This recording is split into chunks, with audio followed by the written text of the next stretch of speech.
Present us, O Lord, in all our doings with thy most gracious favor, and further us with thy continual help, that in all our works begun, continued, and heading to thee, we may glorify thy holy name, and finally, by thy mercy, attain everlasting life. Amen.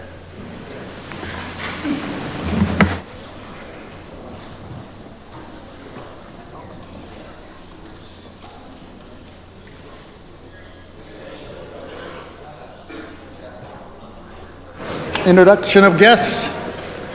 I recognize the Premier. Thank you, Mr. Speaker. Mr. Speaker, it's a great pleasure for me, through you and to all members of this Assembly, to introduce some very special guests with us in your gallery, Mr. Speaker. In your gallery, we have Mrs. Jody Hetherington from the community of Moose Jaw, where her and her husband, Mark, are successful farmers in that community and great advocates for the province of Saskatchewan, Saskatchewan agriculture, and the community of Moose Jaw, Mr. Speaker. They're good friends with the member from Lumsden Morris, as well as the Minister of Advanced Education. And today, Mr. Speaker, we have accompanying Jody, friends from the great state of Montana, the city of Whitefish, actually.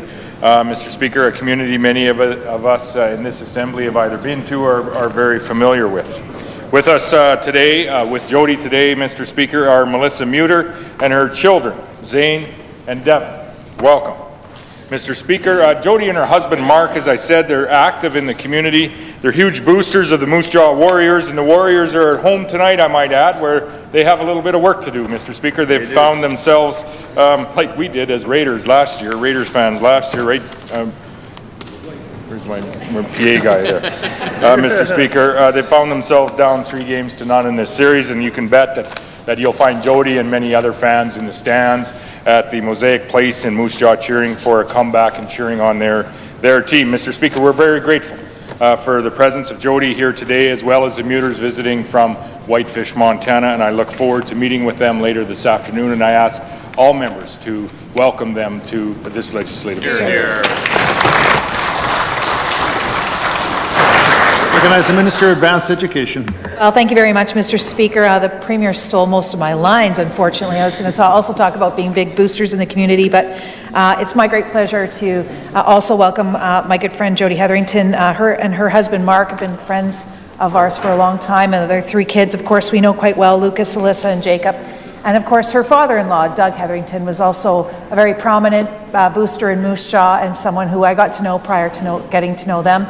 She's a bit of a political junkie, and I am really pleased to see that you brought friends from Montana here today to observe our legislature. I want to welcome you all and join all members in welcoming them to their Legislative Assembly. Recognize the Leader of the Opposition. Thank you, Mr. Speaker. I'd just like to join the Premier and the Minister in welcoming Jody to her legislature. The Hetherington family has been friends with the Mileys for a long time, and her sister Carrie was in medical school at the same time as I was, and is now a practicing physician in Moose Jaw. Great to see you here in your legislature, and ask all the members to join me in welcoming them. Recognize the Minister of Government Relations. Mr. Speaker, to you and through you, in the West Gallery, I would like to welcome some good constituents and friends to this side, George and Esther Hawes of Langenberg. They've been longtime directors of our constituency association, and George was actually honoured several years ago by the Carnegie Hero Fund, which recognizes those who risk their lives to an extraordinary degree while attempting to save lives. In fact, he was actually written up in the Drama in Real Life in the Reader's Digest at one time. But anyway, just an interesting little factoid today, so I thought I would like everyone to welcome George and Esther to their Legislative Assembly. I recognize the member for Regina Douglas Park. Thank you, Mr. Speaker. To you and through you, we are joined today by several of my constituents. They're from College Park 2. They're seated in both the East Gallery and here on the chamber floor as well. Mr. Speaker, I'd like to name out all of their names if possible. The staff that are accompanying them, always wonderful to see them. It's Lynn Skalicki and Sandra Kikuli. And then the residents here today are Mary Irwin, Shalene Ross, although I don't think I see her, Harvey McDonald, Sheila Jameson, Sally McCallion, Martha Marbach, Ivor Brown, Weldon Moffat, John McClernand, Wynne Miller, and Miriam Reichert. They're here today for a tour of the Legislative Assembly. They're here to visit us, but I particularly enjoy my opportunities visiting them at College Park too. It's always a wonderful time. Most recently, I was there for the Seniors Games opening and closing ceremonies, which were a lot of fun and gave us the opportunity to do some dancing together. I hope they have a wonderful day with the rest of their tour, and I'd ask all members to join me in welcoming them to their Legislative Assembly. I recognize the Minister of Rural and Remote Health. Thank you, Mr. Speaker. I want to join with the member across and welcome the residents of College Park 2 retirement residents here today. We had a little bit of time to visit ahead of session, and just an enjoyable bunch, Mr. Speaker. So I'd like to welcome the members on the floor, the residents on the floor, and those up in the East Gallery to their Legislative Assembly, Mr. Speaker. Recognize the member for Regina Rosemont. Thank you, Mr. Speaker. To you and through you, seated in your gallery, it's my honor to welcome Barb Didi and volunteers and board for Spring Free from Racism. They recently held on Sunday their annual Family Day event that brings together community, Mr. Speaker, that marks the International Day to End Racial Discrimination. I know you were there along with some others on the Assembly. I'll be providing a statement here today, Mr. Speaker. But 20 years of organizing this very important event is something to be recognized. That's 20 years of bringing people together to celebrate, and 20 years of bringing people together to call for local action. I'd like to recognize certainly Barb Didi, who's been there as its lead every step of the way all of those 20 years. Barb, who's a friend and who's known to many in this Assembly, has been a leader with respect to human rights and women's rights and labor and workers' rights for a long period of time, and had a long career in healthcare as well. I'd also like to welcome some of the board members and volunteers that are with her here today. Albert Zwadeski, give us a wave. Jackie Krasko, Brian Sklar, Jagar Patel, who also serves as the president of the Gujarati Society of Saskatchewan, Nadeem Islam, and Noor Burki. I ask all members to welcome these very fine leaders to their assembly. Recognize the Minister of Parks, Culture and Sport. Thank you so much, Mr. Speaker. First of all, I'd like to join with the member opposite and welcome these leaders to their Legislative Assembly. As was mentioned, Barb Didi has been a leader in our community for many, many years. This is the 20th year of Spring Free from Racism. Excuse me. I was able to attend for a little while on this past Sunday, and lots of folks coming through there, having a good time eating and experiencing different cultures. Lots of dancing and good times had by all. So thank you again for that. The Multicultural Council of Saskatchewan is a big part of that, and is funded through the ministry as well. So I'd ask all members to thank them once again for their work in helping bringing different cultures together on a regular occasion, and it's great to see them. Thank you.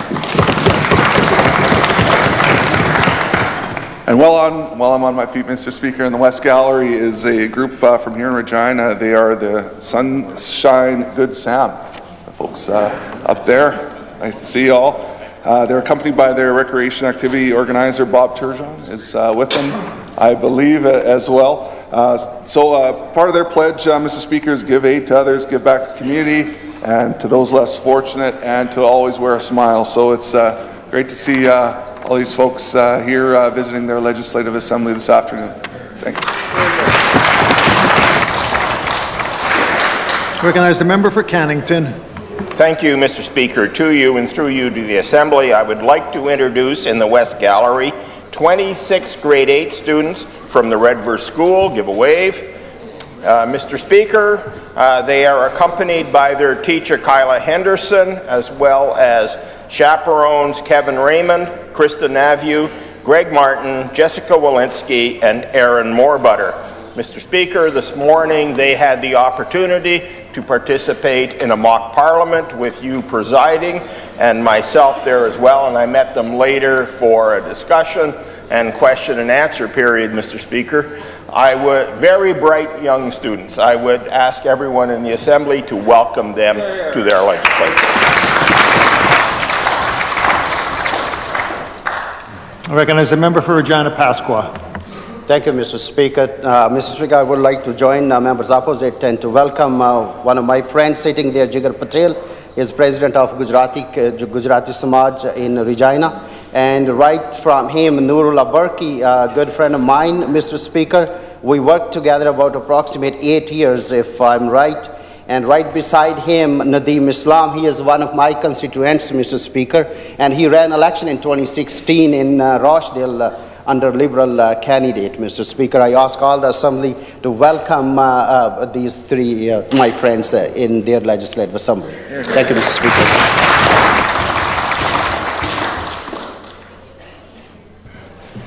Presenting petitions. Recognize the member for Batoche. Go. Thank you, Mr. Speaker. I am pleased to rise today to present a petition from citizens who are opposed to the federal carbon tax decision imposing a carbon tax on the province of Saskatchewan. Mr. Speaker, my constituency is mainly made up of farmers and more farmers, and for them this is going to be just another terrible tax. I'll read the prayer. We, in the prayer that reads as follows, respectfully request the Legislative Assembly of Saskatchewan take the following action: to cause the government of Saskatchewan to take the necessary steps to stop the federal government from imposing a carbon tax on the province. Mr. Speaker, this petition is signed by the good citizens from Battleford and North Battleford. I do so present. Recognize the member for John Rosemont. Thank you, Mr. Speaker. I rise once again today to present petitions on behalf of concerned people, local businesses, and communities from all across the province, Mr. Speaker, as it relates to the Sask Party's imposition and expansion of the PST onto construction labour, Mr. Speaker. Of course, the Sask Party saw a slowing economy, and then they slammed on the brakes with the imposition of the PST on this front. Permits are down. Many people across the province, in fact thousands, have lost their jobs. Many Saskatchewan tradespeople have been forced from the province that they know and love and that they want to build, Mr. Speaker. And the PST has hit households hard. Now $800, paying $800 more per year from just 4 years ago in PST, Mr. Speaker. And the prayer reads as follows. We, in the prayer that reads as follows, respectfully request that the Legislative Assembly of Saskatchewan call on the Sask Party government to stop saddling families and businesses with the costs of their mismanagement and immediately reinstate the PST exemption on construction and stop hurting Saskatchewan families and businesses. These petitions today are signed by concerned residents from Vonda and Saskatoon. I so submit. Recognize the member for Regina Lakeview. Thank you, Mr. Speaker. I rise today to present a petition calling on the Government of Saskatchewan to restore funding to Cornwall Alternative School. Those who have signed this petition wish to draw our attention to the following points. That Cornwall Alternative School offers unique programming to students in grades 7 through 10 who are experiencing difficulty in the regular school setting. That Cornwall's Alternative School has an outreach worker to help students transition back into regular classes, as well as provide services to both students and their families. That 95% of Cornwall Alternative students report that they would not be in school if it were not for this program, and that Cornwall Alternative School has been providing quality educational programming for at-risk students for more than 4 decades. Mr. Speaker, I'll read the prayer. We, in the prayer that reads as follows, respectfully request that the Legislative Assembly of Saskatchewan call on the Sask Party government to immediately reverse the decision to cut funding from Cornwall Alternative School and to honour the 3-year agreement that was signed in 2017. Mr. Speaker, those who have signed this petition reside in Regina. I do so present. Recognize the member for Saskatoon-Newtana. Thank you, Mr. Speaker. I'm rising to present a petition calling for a public inquiry and forensic audit into the Regina bypass land scandal. The people who have signed this petition would like to bring to our attention the following. Land developers purchased 640 acres of land along Tower Road and had the Regina bypass moved to accommodate their developments. Thousands of people were impacted directly and lost their land, homes, businesses, access, life's work, health, history, and future, and land developers were paid up to 80 times more for their land than long-term land, home, and business owners. I'll read the prayer. We in the prayer that reads as follows respectfully request that the Government of Saskatchewan call for a judicial public inquiry and forensic audit into the entire Regina bypass land scandal. And Mr. Speaker, the people who signed this petition today are from the City of Regina. I so submit. Hear, hear.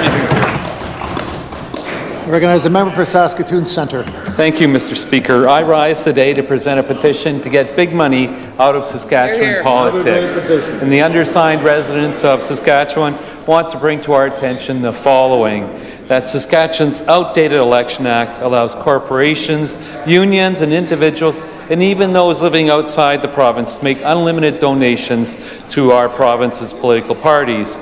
But we know that the people of Saskatchewan deserve to live in a fair province where all voices are equal and money can't influence politics.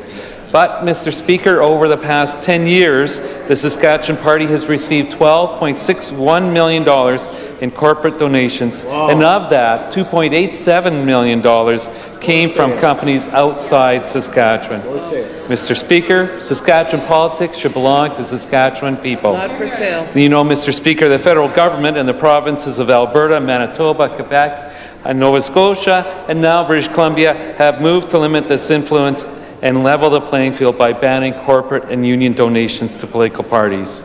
Mr. Speaker, I'd like to read the prayer. We in the prayer that reads as follows respectfully request that the Legislative Assembly of Saskatchewan call on the Sask Party government to overhaul Saskatchewan's campaign finance laws, to end out-of-province donations, to put a ban on donations from corporations and unions, and to put a donation limit on individual donations. And Mr. Speaker, the people signing this petition today come from the southwest part of our province. I do so present. Thank you.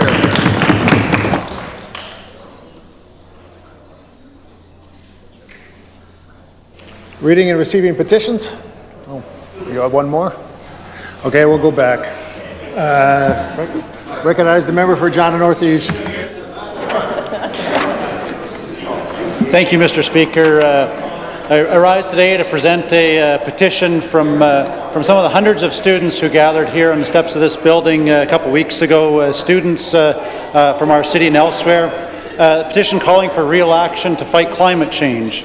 Mr. Speaker, the petitioners wish to bring to our attention that Saskatchewan produces the highest greenhouse gases per capita in all of Canada, that the Saskatchewan Party government has failed to tackle climate change or reduce emissions to the province's own targets. Mr. Speaker, they want to draw our attention to the fact that the Saskatchewan Party's government slashing programs and funding for the environment have set the province on a backward course, and that the government's inaction on climate change is reflected by per capita greenhouse gas emissions that are more than 3 times the national average. Mr. Speaker, the petitioners respectfully request that the Legislative Assembly of Saskatchewan enact a real plan and allocate appropriate funding in the provincial budget to tackle climate change by reducing greenhouse gas emissions, helping families transition to energy-efficient homes, and encouraging everyone in the province to take real action to protect the environment. I so submit. Reading and receiving petitions. Statements by members. Recognize the member for Athabasca. Thank you very much, Mr. Speaker. I'm delighted to rise in the Assembly today to share news about an outstanding achievement of an 8-year-old Lillian Waskowicz who competed in the First Nations Spelling Bee competition. On March 2nd, the 4th annual Saskatchewan First Nations Spelling Bee was held in Saskatoon.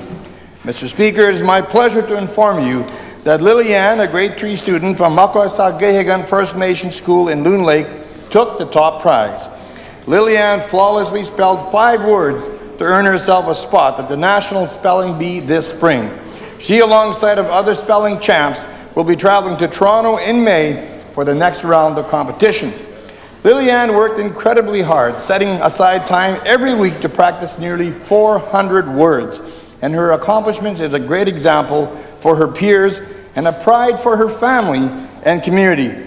I want to say to her, I'm so very proud of her and thankful for the staff at the Makwasagahigan School who encouraged her to excel. The entire staff worked incredibly hard, and in particular, I want to recognize Ms. Sargent for her work to support student literacy. To Lillian, her family, and her grade 3 class, you're the best. Gisagogo tamatin, Lillian, tiniguation ma mitsin. Gagaris put, you know, ma akami mo gagaimis tamatin. And I said, I'm very proud of you, and as you leave, our prayers are with you, and we hope you go to Toronto and do well. Mr. Speaker, I invite the Assembly to join me in congratulating Lillian for her accomplishments and wishing her success for the final round of this competition. Way to go. As a member for Cut Knife Turtleford. Thank you, Mr. Speaker. There's always a buzz around the barns when you go to a cattle show, and this year at the 118th Calgary Bull Sale, all the buzz was around the bulls from Carl Ram's Ranching of Cut Knife. Carl Ram's Ranch is a family operation run by Cal and Marilyn Ramsey, their son Carl and his family, and their daughter Robin and her family. Mr. Speaker, at the bull sale, their bull 81Y Royal Lad was judged as the best bull out of 120 Hereford bulls entered. The bull finished first in his class and went on to become the grand champion Hereford bull of the 2012 Calgary Bull Sale. Mr. Speaker, this was the first time the Ramsey family had ever taken bulls to be judged at the Calgary show. The second bull that the family brought to the sale was sold for above average price, which was no surprise, Mr. Speaker, as the two bulls together won the Ross Miller Trophy as the best pair of Hereford bulls at the entire sale. To be recognized at such a sale is a testament to all the farms and ranches in this province producing world-class products. Please join with me in congratulating Carl Ram's Ranching for their outstanding showing at the 118 Calgary Bull Sale. As a member for Regina Rosemont. Mr. Speaker, it was encouraging once again to come together on Treaty 4 territory in the homeland of the Métis with our community at the annual Spring Free from Racism Family Day event, along with the members for Regina Douglas Park, Northeast, Gardner Park, as well as you, Mr. Speaker. This annual event celebrates the many cultures and many peoples that make up and strengthen Saskatchewan. It marks the International Day to eliminate racial discrimination and calls for needed action locally. This year's event, which brings together thousands of people each and every year, was in its 20th year. And this year, we came together in challenging times, with hate groups on the rise here in Canada and in the wake of another horrifying attack on those at prayer, another attack beyond description. It's a time to stand together in solemn solidarity. It's a time to stand together with understanding, peace, reconciliation, and love. And it's time to fiercely stand up against and call out Islamophobia, anti-Semitism, white supremacy, racism, bigotry, and all forms of hate. Let's remember these words of Martin Luther King Jr. We will have to repent in this generation, not merely for the hateful words and actions of the bad people, but the appalling silence of the good people. Mr. Speaker, I can report that the Spring Free from Racism event was filled with good people, and they were anything but silent. I ask all members to join with me in recognizing the remarkable efforts of Barb Didai, the board, the cultural associations, and the volunteers that have made Spring Free such a success for 20 years. And as a member for Indian Head Milestone. Thank you, Mr. Speaker. Mr. Speaker, I'm happy to rise today to congratulate the town of Pilot Butte on winning $10,000 after participating in the Saskatchewan Blue Cross Get Out and Play Challenge. 45 different communities from across Saskatchewan took part in the 10-day challenge that had communities compete against each other to see who could log the most physical activity minutes. Last year, the winning community logged nearly 420,000 minutes, but this year, Mr. Speaker, Pilot Butte broke that record with an impressive 485,316 minutes to be exact, Mr. Speaker. The money that was raised will go towards building a splash park in the community, which I'm sure the kids will love on those hot summer days. Year after year, we are seeing this challenge grow in popularity, and more communities are getting out and getting active. This year was a record for the challenge, and as a whole, 4.4 million minutes were logged. Mr. Speaker, as a parent of two fairly active boys, used to be boys anyway, I can only imagine how excited the kids and families are feeling knowing that their dream splash park will be built soon. Every participant was a true winner in this challenge, Mr. Speaker, as there is nothing more important than getting out, being active, and having fun. I now ask all my colleagues to join me in congratulating Pilot Butte on winning the Get Out and Play Challenge. As a member for Saskatchewan Rivers. Thank you, Mr. Speaker. I rise in the House today to highlight a new and exciting business from Saskatchewan, Jeep Tours. Mr. Speaker, this business is run by a passionate husband and wife team who are also my neighbours. Devin and Becky Fremont and son Charles share a love of off-roading Jeeps and exploring their own backyard. Devin Fremont had fallen in love with his Jeep, which he named Yeti. He began going on off-roading adventures with his family and quickly discovered that there was a real opportunity for these excursions. He began inviting friends and family on his trail rides and created the off-road club called Wheelin' 4x4 Sask. 6 months later, the family added to their Jeep collection and Saskatchewan Jeep Tours was born. They now run a variety of different tours through the backcountry, featuring winding trails, breathtaking hilltop views, even a trailside barbecue. Nothing beats summer in Saskatchewan. Thanks to Becky and Devin's creativity, so many families will be able to make lasting memories right here in our great province and diverse landscapes. I encourage everyone to head north this summer, take a tour with Devin and Becky, and join in on the fun. I now ask all members to join me in congratulating Becky and Devin Fremont on their new business. Thank you, Mr. Speaker. Recognize the member from Kindersley. Thank you, Mr. Speaker. I stand in my place today to recognize the work of a great nonprofit organization in my home community of Etonia, fondly referred to as the Prairie Oasis. When the NDP government of the day announced the closure of the Etonia Hospital in 1993, the community took action to ensure that services could still be provided and the brand new building would not go to waste. After years of transition and community effort, Etonia Oasis Living became a private community-owned personal care home. The building was purchased from the government in 2005 for $1, and the EOL Community Board took over full ownership and operations. EOL has been operating on that basis for the last 14 years, providing excellent short and long-term care to clients throughout West Central Saskatchewan. Currently, Etonia Oasis Living has 4 residents over 100 years old, which really speaks to the quality of care provided by staff and volunteers. I want to recognize the staff, patrons, volunteers, including the Board of Directors, and specifically the Town of Etonia and RM of Chesterfield councils for their continued support of EOL. Your dedication to your community is exceptional and does not go unnoticed.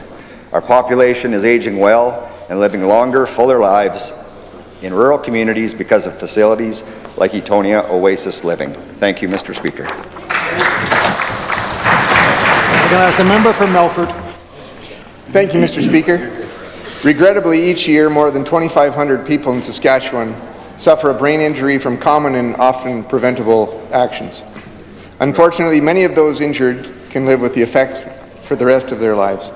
Brain injury is unpredictable and can affect every aspect of your life, and sadly, there are no drugs or techniques that can cure a brain injury. Mr. Speaker, the point is that prevention is the only cure. That is why, Mr. Speaker, the Brain Love campaign, a unique partnership between the Saskatchewan Royal Purple Association and the Saskatchewan Brain Injury Association, launches each year in March.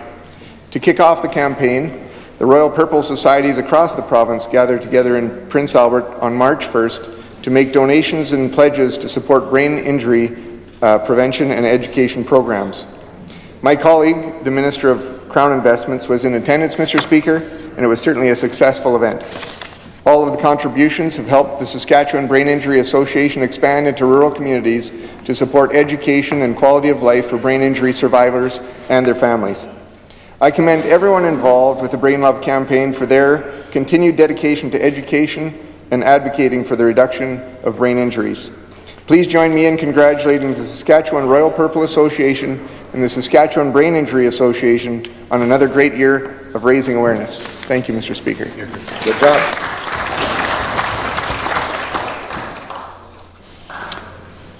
Question period.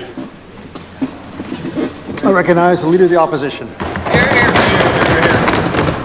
Thank you, Mr. Speaker. For years, New Democrats have been calling for a review of our potash royalty structure to make sure that we get a fair return on that essential resource for Saskatchewan people.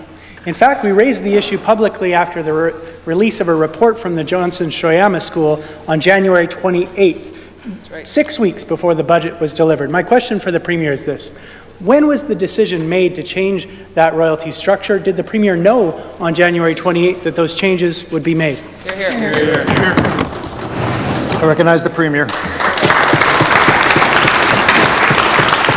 Mr. Speaker, that decision, along with a number of other decisions, were made through due course of the Government of Saskatchewan and the Treasury Board process. So, Mr. Speaker, the entire budget cycle process that the government went through this year has gone through virtually every other year that I've had the privilege of serving in government that I'm aware, and I can only assume in years prior to that, irrespective of who was serving at the time.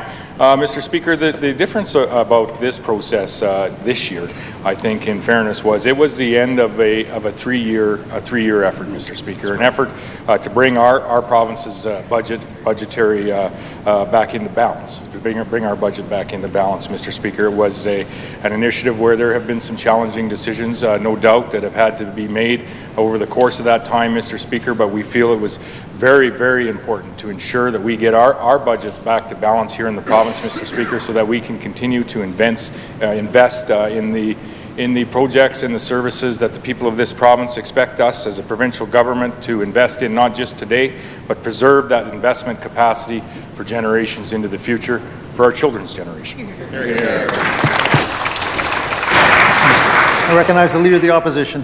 Thank you, Mr. Speaker. I think it would be fair to interpret that means that decision was well known on January 28th. It would be very strange if it wasn't 6 weeks before the budget to make a decision that's going to make a difference of $150 million in revenue for a budget they've been talking about for so long.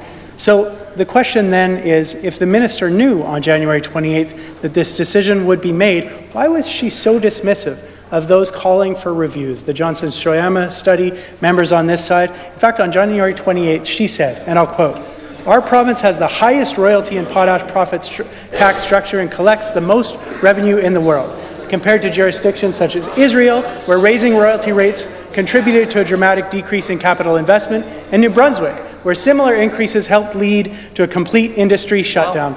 Why the hyperbole? Is what I would like to ask the Premier. Why the contradictions? Why the attempt to discredit those calling for a review when the plan was to raise those royalties in a much more abrupt way than a review? I recognize the Premier. Mr. Speaker, I'm not sure why the member opposite would stand up and attempt to discredit or know anything actually about the budgetary process that a government goes through, Mr. Speaker. It's a long and it's an arduous process, Mr. Speaker, and I would put forward in this budget year, it was a process that struck the right balance on behalf of the people of the province, Mr. Speaker. Struck the right balance of ensuring that the people of this province are being compensated fairly for the resources that we have. It struck the right balance of ensuring that we have the opportunity to invest in schools, Mr. Speaker, in schools and communities across this province, and invest in the teachers and the educators and the people that are providing that opportunity to that next generation, to our children, in those very classrooms that we're building, Mr. Speaker, with 46 new schools now in the process or being built across the province, across our great province, Mr. Speaker. It further allows us to invest in healthcare facilities and the people operating in those facilities offering services across this province, Mr. Speaker. That's the right balance for the people of the province. That's the right balance that this government delivered on. Recognize the Leader of the Opposition. Thank you, Mr. Speaker. It's almost impossible to believe that 6 weeks before the budget, the minister, who was making inflammatory statements at that time about the impact on the industry, would not have been aware that this change would be made. But let's say that's true for a moment. What about 1 week before? 1 week before the budget, the minister rose in this House and in our response to our repeated request for a royalty review, said that a review promised in 2015 was, and I quote, on hold. A week before the budget, Mr. Speaker. Does that not strike the Premier as disingenuous to have the minister say that a review was on hold when she clearly already made her decision? Why the contradictions? And why did the minister choose to represent the situation so differently from her actual intent rather than be transparent and consult to make sure that as well as getting the best possible return for our resources, we have the least possible negative consequences? Recognize the Minister of Energy and Resources. The members opposite actually supported this change on budget day, but I guess the lure of the camera lights proved too much for the member for Regina Rosemont in particular, because he's now singing a different tune. Right. Mr. Speaker, this is all about getting the right balance for the people of Saskatchewan, to discontinue tax credits that were frankly eroding the value of the base payment, which is supposed to be a flat rate on production for our resource, Mr. Speaker. All other incentives remain in place, incentives that have been there during sometimes volatile, tough times the last decade, and saw through expansion and development of our potash industry. These are never easy decisions. In this case, of course, market sensitivities were also in play, Mr. Speaker, but we will stand by our record any day. If it hadn't been for this side, former Potash Corps wouldn't exist, and the corporate landscape here in the province would be very different. We have seen $20 billion in investment from legacy, new and merged companies over the last decade, Mr. Speaker, for the people of Saskatchewan. Recognize the Leader of the Opposition. Thank you, Mr. Speaker. Hard to call it standing by your record when the story changes so frequently and so quickly. Mr. Speaker, we learned in last week's federal budget that Saskatchewan will see no reprieve from the Trudeau carbon tax backstop. This tax, designed in Ottawa, isn't right for Saskatchewan. But it seems the Sask Party has finally found a reason. Recognize the Leader of the Opposition. Thank you, Mr. Speaker. This tax, designed in Ottawa, is not right for Saskatchewan.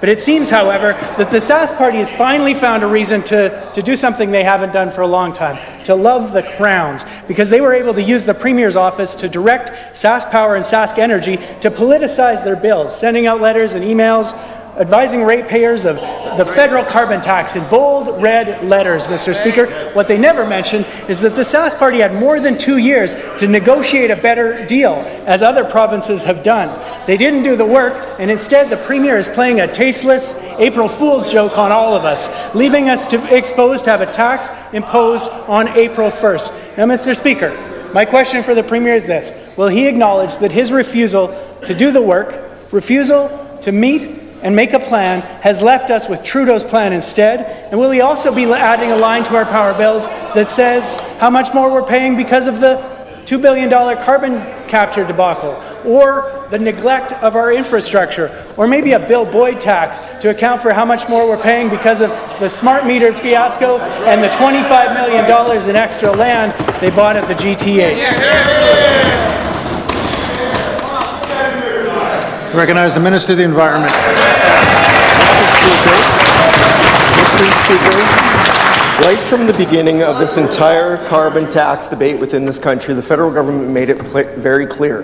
The federal carbon tax would be imposed on any province that A, did not choose to have their own carbon tax, which we were not going to do, or B, did not choose to put in place a cap-and-trade program in their province, which we chose not to do. There was no negotiation, Mr. Speaker. We put forward our own plan called Prairie Resilience, which the federal government have actually accepted, except they are still going to impose the federal carbon tax, Mr. Speaker. So, Mr. Speaker, we felt that in terms of the Crown corporations, that there is only one ratepayer.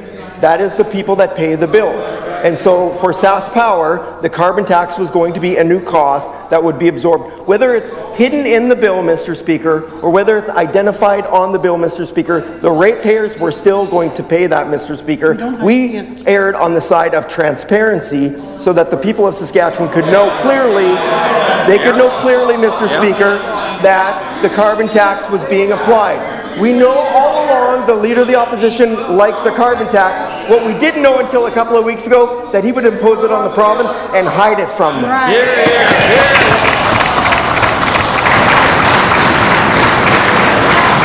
Recognize the member for Saskatoon, New China. Thank you very much, Mr. Speaker.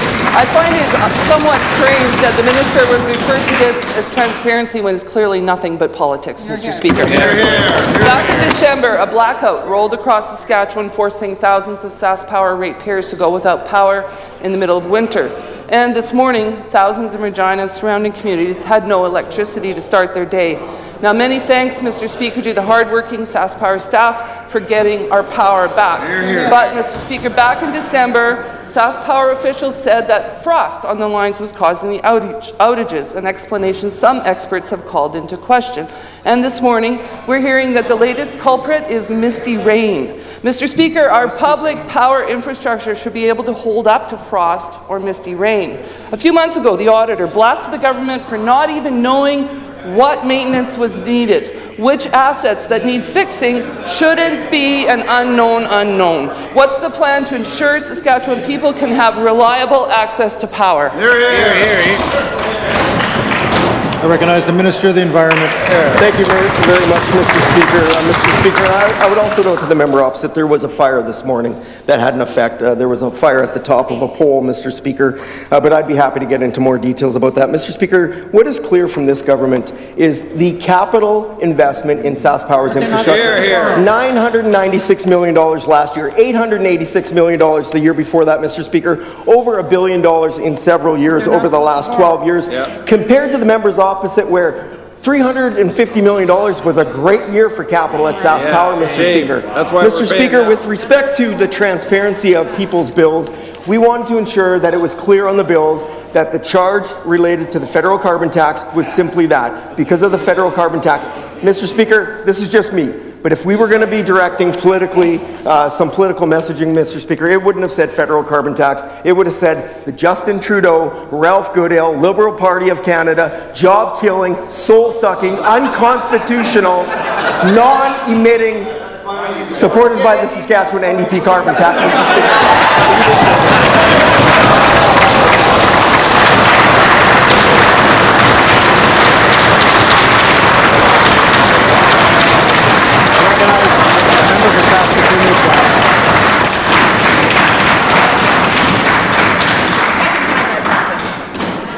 Thank you very much, Mr. Speaker. That's the longest list of adjectives I think I've ever heard in this House. But, Mr. Speaker, we're talking about maintenance of SaskPower assets. This government hasn't done its job to make sure the infrastructure at SaskPower is properly maintained.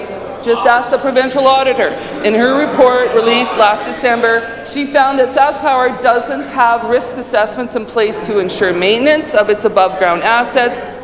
It lacks complete and consistent data about its assets, and it doesn't even have enough resources to complete maintenance tasks assessed as very high or high priority.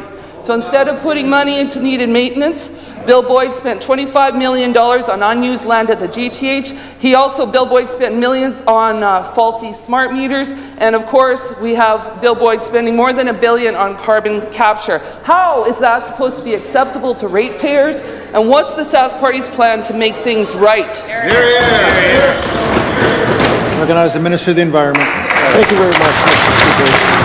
Mr. Speaker, certainly SaskPower is responding to all the recommendations of the provincial auditor, Mr. Speaker, and we will be happy to work with the auditor's office to ensure that we are putting in those processes, Mr. Speaker, and reporting that information. Mr. Speaker, but I have to say, in terms of what are we doing to make this right, Mr. Speaker, we're actually investing in SaskPower infrastructure across the province, Mr. Speaker. Mr. Speaker, we have spent in capital alone, Mr. Speaker, in the last year, $996 million, $886 before that, $990 before that, $1.279 billion, $1.318 billion, $981 million, and I'm only up to 2012, Mr. Speaker.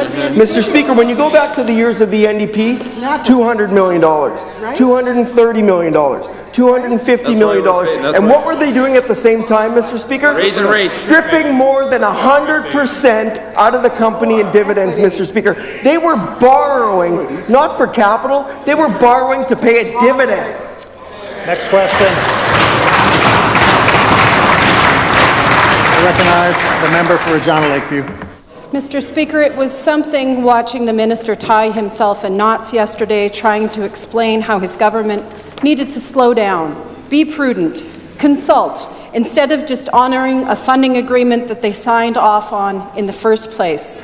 Where was this abundance of caution leading up to Budget Day? How did this get missed with all of the minister's conversations? It was the minister and much of that front bench that sat around the cabinet table to sign off on a 3-year funding agreement with Cornwall Alternative School in 2017. People's lives have been turned upside down by the actions of this government and the uncertainty that they have caused. Will they commit today to honour the funding agreement that they signed off on, and while these after-the-fact consultations take place? Recognize the Minister of Education. Yes, Mr. Speaker. I recognize the member for Regina Lakeview. Just for confirmation, Mr. Speaker, he actually made me smile. Just to confirm, is the minister committing today that he will honour the contract with the Cornwall Alternative School through to during the current contract, which is set to expire March 31st, 2020? Recognize the Minister of Education. Yes, Mr. Speaker.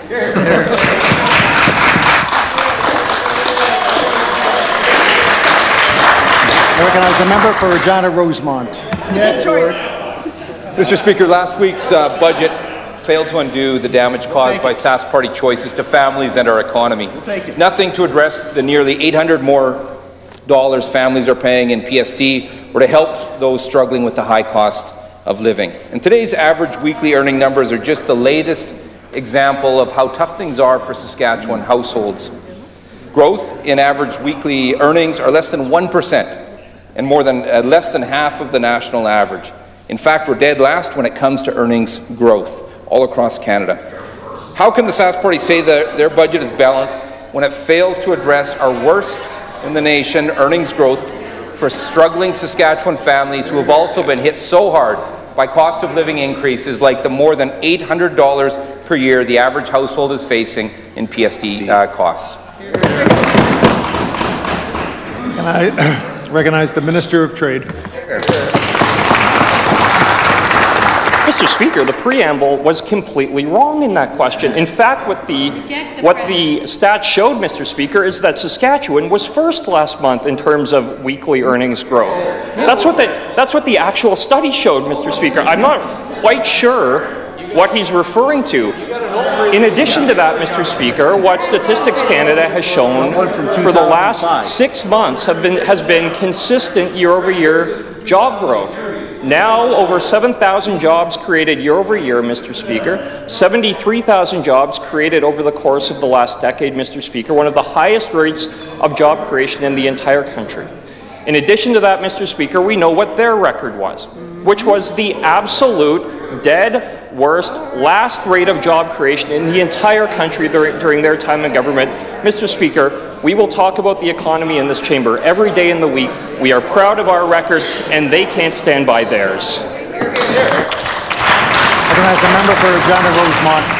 Mr. Speaker, so the table today that's been provided, the weekly earnings report, says Saskatchewan dead last, Mr. Speaker, at 0.9% growth.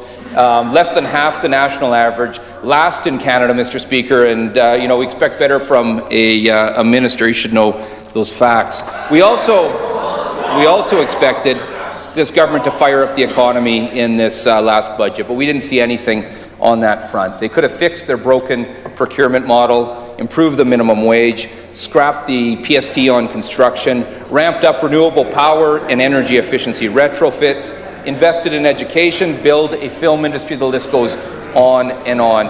We need to build a strong and inclusive economy that works for families. Instead, we're dead last when it comes to earnings growth, while households are being hit by massive cost of living increases like the $800 per year in PST. How much worse do things need to be before the Sask Party will step up and work to build the economy that works for everyone? Recognize the Minister of Trade and Exports. Well, Mr. Speaker, I am very proud to stand in this chamber and talk about the economic record of this government. 73,000 jobs created over the course of the last decade. 160,000 newcomers to this province over the course of the last decade, over 108,000 of whom have been from outside of Canada. We've seen GDP growth of nearly 20% since 2007, the third highest growth in the entire country. And I have to tell you, Mr. Speaker, I find it ironic. The Leader of the Opposition stands up, leads question period off by asking about the carbon tax, a carbon tax that he supports. Justin Trudeau's carbon tax, who he has had praise for, Mr. Speaker, which will do nothing but harm our economy.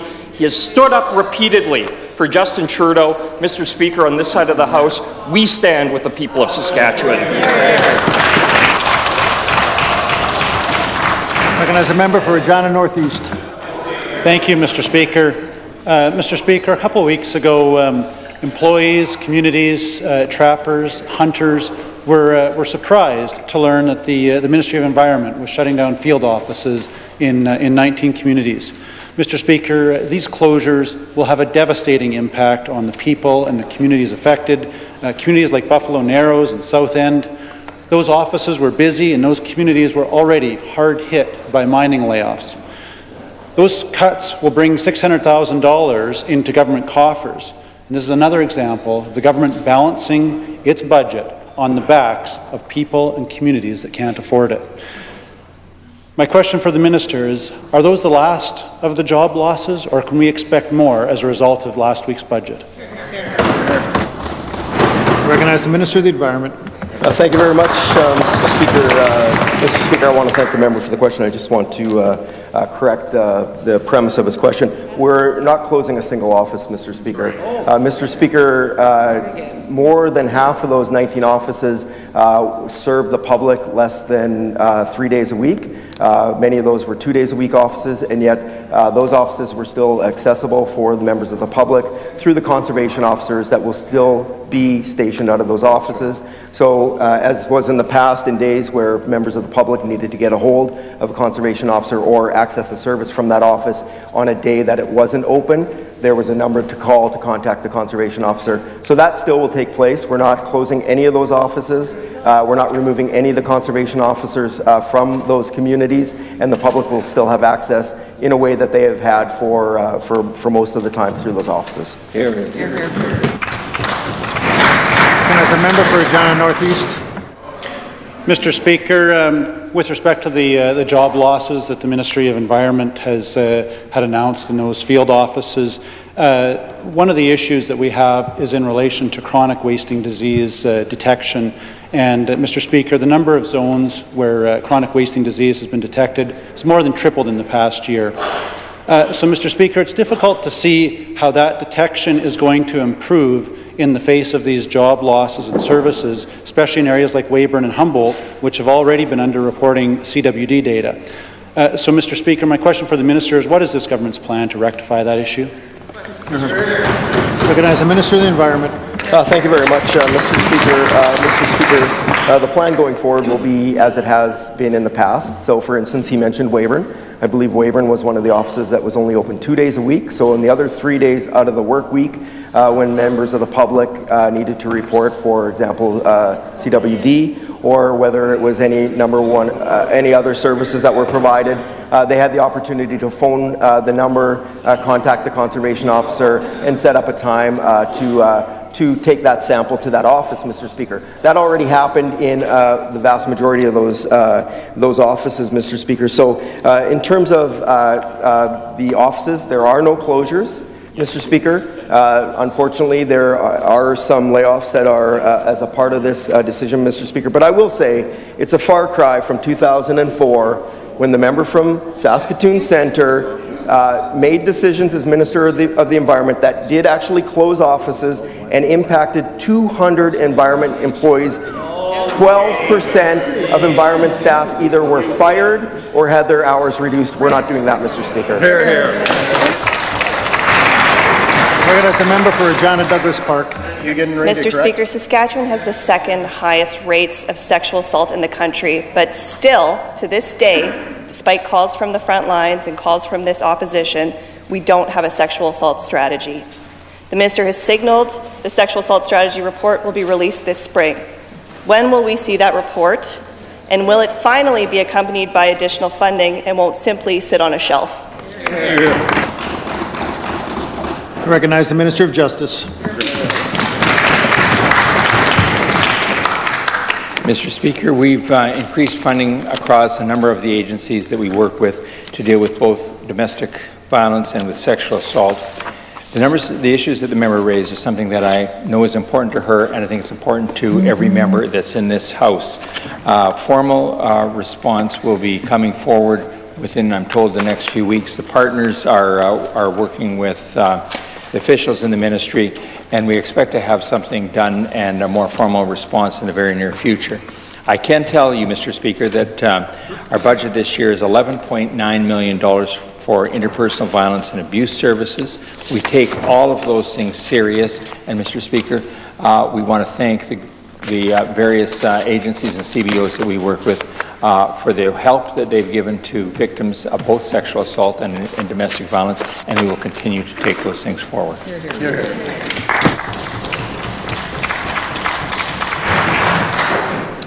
Ministerial statements.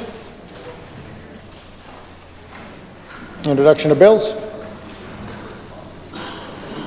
Presenting reports by standing and special committees. Orders of the day. Written questions. Question number 66 asked by Ms. Beck. Recognize the government whip. Thank you, Mr. Speaker. I wish to order the answers to questions 66 through 67.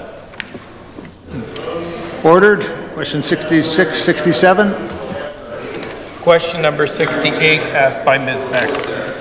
Recognize the government whip. Thank you, Mr. Speaker. I wish to table the answer to question number 68. Table. Question 68. Question number 69 asked by Ms. Beck. Recognize the government whip. Thank you, Mr. Speaker. I wish to order the answers to questions 69 through 71. Ordered. 69 through 71. Special order. Resume debate on the budget motion moved by the Honourable Ms. Harpower, seconded by Mr. McMorris, and the amendment moved by Mr. Witherspoon, seconded by Ms. Sproul. Honourable Mr. Hargreaves. Recognize the Minister of Crown Investments. Thank you, Mr. Speaker.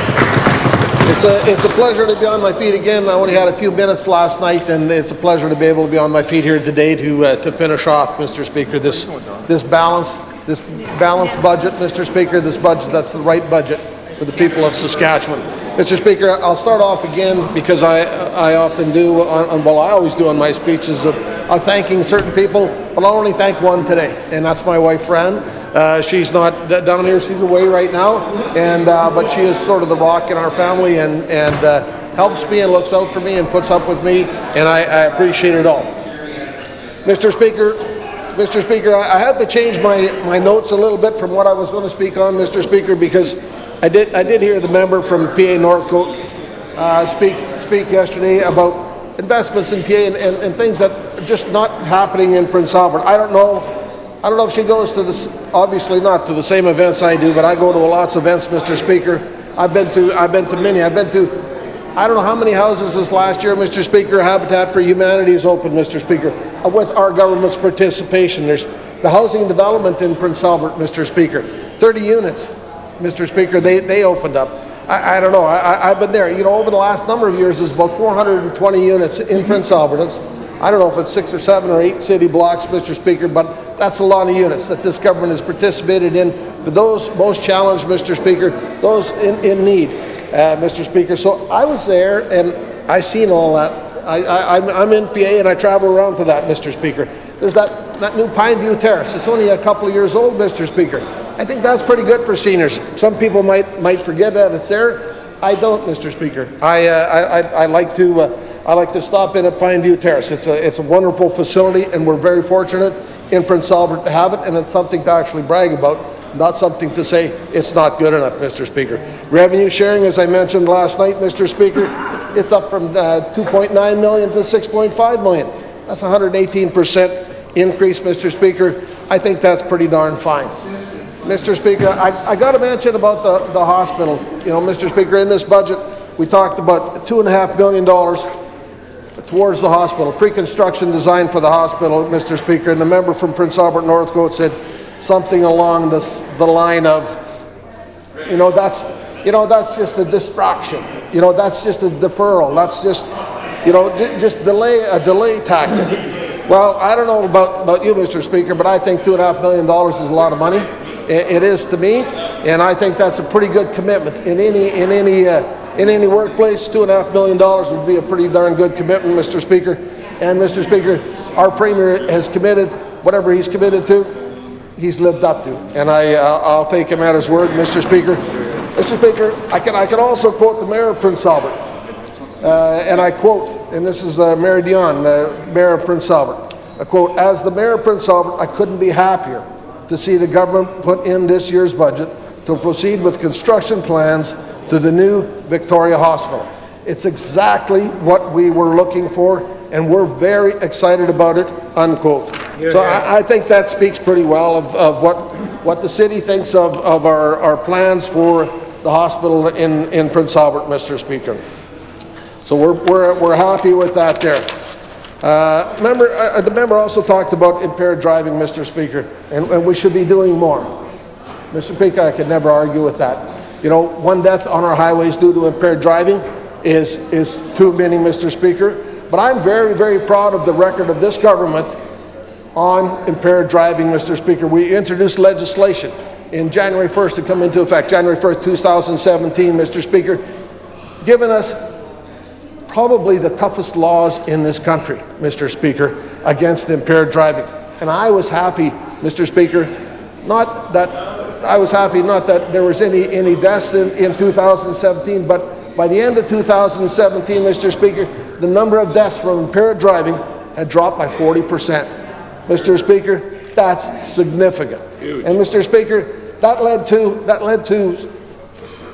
I accepted an award from MAD Canada, Mr. Speaker, on behalf of the government for the hard work that they've done with impaired driving, Mr. Speaker.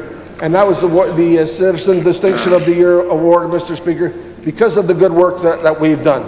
And right in our city of Prince Albert, through SGI, Mr. Speaker, the Prince Albert Police Service has received a number of ALRPs, I believe it's up to 4 now, that they have on their vehicles, Mr. Speaker. That's helping get all those people that are still driving, even though they're suspended. So I'm very proud of that. Mr. Speaker, there's lots more to do, and this government's committed to doing that.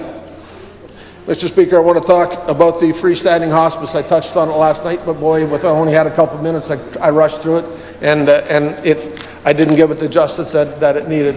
Mr. Speaker, the Rose Garden Hospice. Mr. Speaker, that is a facility. It's going to be a freestanding facility, one of the first in Saskatchewan. Mr. Speaker, that donation from a philanthropist in Prince Albert, Malcolm Jenkins, started off the capital project with a $500,000 donation, Mr. Speaker, which is substantial towards a $3 million capital expenditure to build this facility. This government, Mr. Speaker, committed to $2 million annual funding for that facility, Mr. Speaker. And that facility, I know because both of my parents passed away in a hospice in British Columbia. That facility is incredible for that patient. A lot of people want to die at home. Mr. Speaker, I know my parents would have just as soon died in their house, and I understand that. Mostly they don't want to die in hospital, and it's not because the people there are not good. They're awesome people in the hospitals, but it's a hospital, and they don't want to be in a hospital. And if you've ever been in a freestanding hospice, Mr. Speaker, not one that's attached to the hospital, but freestanding, the rooms are large. There's lots of room for family. I know where my father, the hospice that he was in his final days of his life, it was down near a river. It was in Prince George, BC. It was down near a river. There was some bush around it. Deer were coming up around the window. He was so happy, so pleased that he could just see that one last time and not from a hospital room. I think this 10-bed facility is going to be incredible for the city, not only the city of Prince Albert, but for people in the north who are going to utilize that, because they not only take care of the patient, but they take care of the family. They counsel the family. They help the family through this very tough experience. Because I don't care who it is. it's a tough experience. My father was 91, my mother was 88. My father lived a good life. I'm very happy for him. I don't care, it's still my dad, and it's very difficult. So, Mr. Speaker, I have backed this hospice in Prince Albert for a number of years, and I will continue to fight for this. I'll continue to work on their capital project with them to help get the funding from the city and the citizens of Prince Albert to move ahead. So, you know, when you get good things like this, Mr. Speaker, it's pretty rich to say, for the member opposite, who is also from Prince Albert, to say nothing's good happening in Prince Albert. Well, Mr. Speaker, that's pretty good. I've talked to a lot of people in Prince Albert who are pretty pleased with that, Mr. Speaker.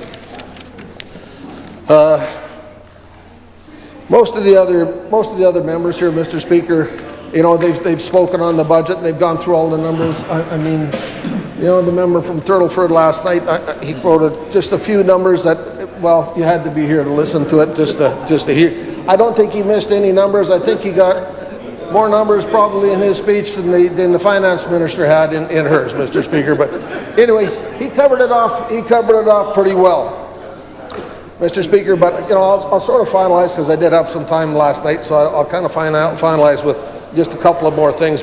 But Mr. Speaker, there's one announcement in there, and relative to the size of budget that it is, it might seem like a small amount to some people. But Mr. Speaker, to me, it's a large amount. It's $1.1 million, and that's for Alzheimer's, Mr. Speaker. That's the fight against Alzheimer's. And I spoke of my mother about the hospice, Mr. Speaker, and my mother suffered from Alzheimer's and ended up, her death was partially related to Alzheimer's. Mr. Speaker, she took a fall, she broke her pelvis, and through nobody's fault but her own, Mr. Speaker. It was not through any staff's fault. It was not, Mr. Speaker. And then she couldn't remember she broke her pelvis. That was the problem. So when she had to be restrained so that she would not walk and try to do things, she already had a weak heart, Mr. Speaker, but it ended up being too much strain for her, and she passed away. And her final days were, again, in a hospice, Mr. Speaker.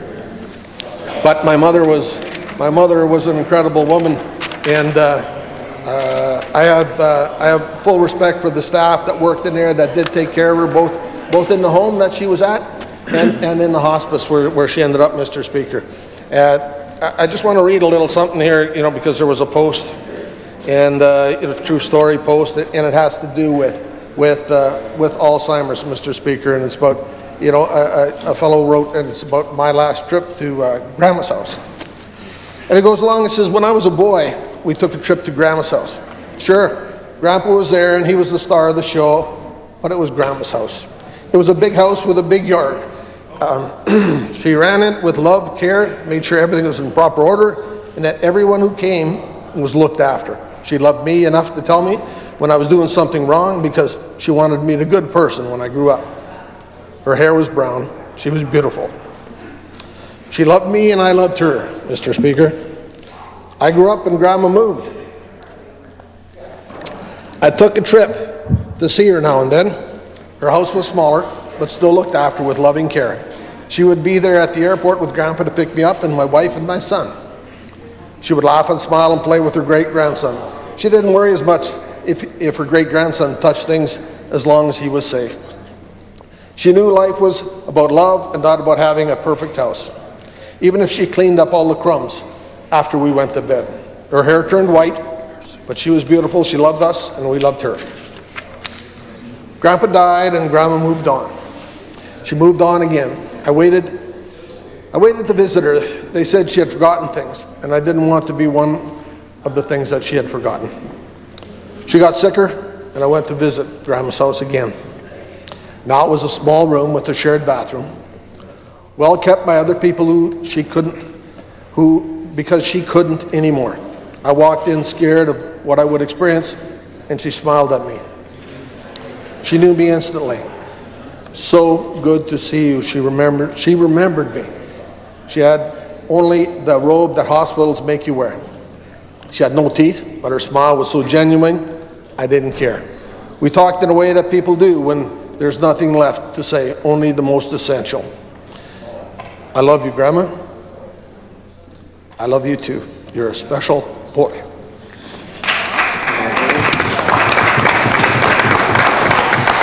For a fleeting moment, all past memories were present. She was Grandma, as she always had been. I went for lunch and came back to Grandma's house, except now the pain and weight of life had come back. The blessing of that fleeting moment was amplified but now suddenly it was gone. Now all became very simple. The next breath was no guarantee, and there was nothing left. Just to be there beside her, hold her hand, tell her she was safe, and how so much she was loved. The pain I felt was so great, only because the love was even greater. In the last moments, there's nothing else, and I'm grateful for the chance to tell her I love her. So, if you have a grandma, go see her. Call her, tell her you love her.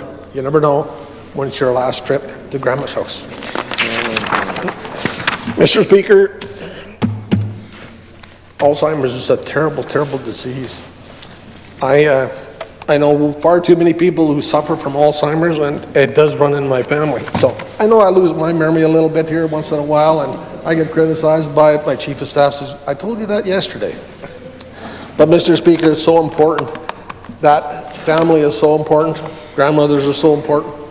People are getting Alzheimer's at a younger age, and the fact that this government has contributed another $1.1 million to the Alzheimer's Society is so important.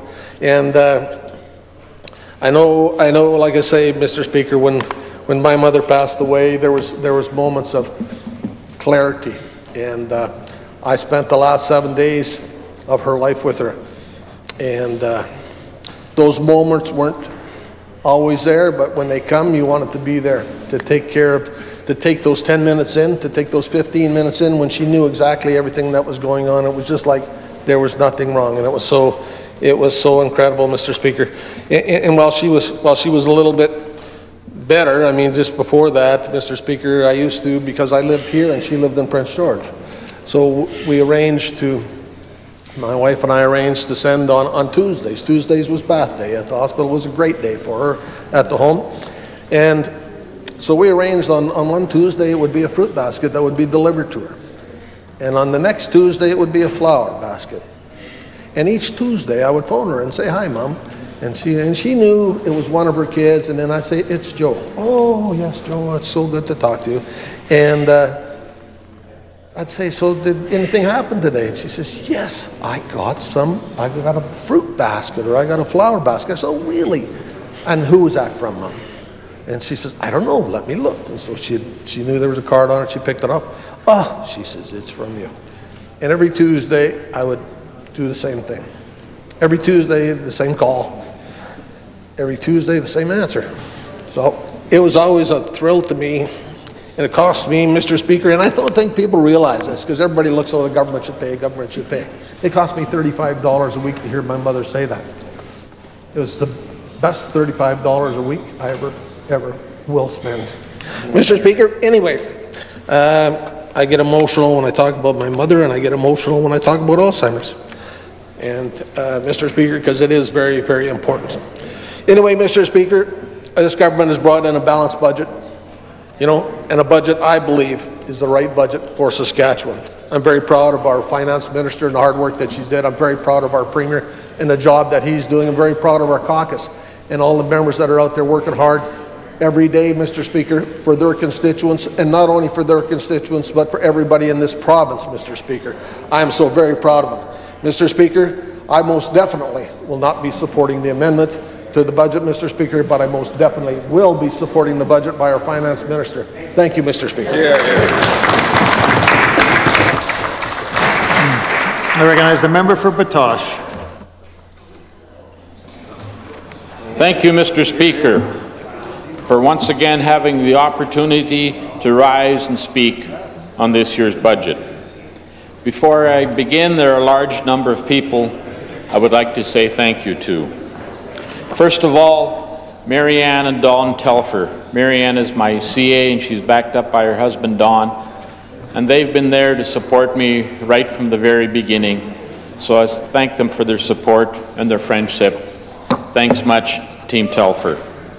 I would also like to thank my wife. We've been together now 43 years, and I so much appreciate her support and being there with me. Thank you, Valerie. I'd also like to thank my supporters from the Batoche constituency. I spent most of the past winter meeting with them personally, and I thank them for once again nominating me as a Saskatchewan Party candidate for the Batoche constituency for the 2020 election. It's been a privilege and honor to serve as their MLA for the past 15 years. Now, for the 5th time, to be nominated again is indeed very humbling. Mr. Speaker, this year's budget was presented on the first day of spring. I think there are some interesting parallels. Spring is a time of renewal, a time that nature starts over. It is the rebirth of lush vegetation. The leaves on the trees unfold, and even the air smells new. All the wild creatures are giving birth to new young. On the farm, there are lots of new births going on as well, from cats, puppies, lambs, and foals to newborn calves. The grain farmers are getting ready to seed a new crop, once again, along with the ageless anticipation and prayers for a bountiful crop. The budget is very much like that. We're opening up a new legislative year with great anticipation. A new budget lays out our plans, and just like the farmers, we pray for a bountiful year. We have looked at the challenges we are facing, and we are stating how we will tackle them. This year's budget is like that spring crocus, opening up and showing the world that spring is truly here. The budget marks a new beginning. After years of hard work and careful planning, we are back to a balanced budget. Hear, hear. The last few budgets were like Buckley's mixture. We didn't much like it, but it works. If it weren't for those tough budgets, we wouldn't be here today being able to present a true budget for the future of our province. Other provinces look on with envy and can only dream of a balanced budget. This, of course, didn't happen by chance. It was the hard work of our finance minister, the member from Humboldt-Watrous, and of course her dedicated team of officials and the members of Treasury Board. It has also been very much the work of previous finance ministers and their team. I speak of my friend and former colleague Kevin Doherty and the legendary Ken Crevetz and their teams. This has been a long-term goal, and we are here. We are balanced. Mr. Speaker, if you check Hansard, the member from Regina Rosemont spoke of PST as doubling as though it had gone to 12%. He then later spoke that it brought in twice the money because we were charging in so many new commodities. But let's tell the complete story. He failed to mention, however, it is that the number of people paying PST has dramatically increased due to large influx of people into our province. This means more people to pay PST. The past year alone, we have increased the population of our province by 11,459 more people.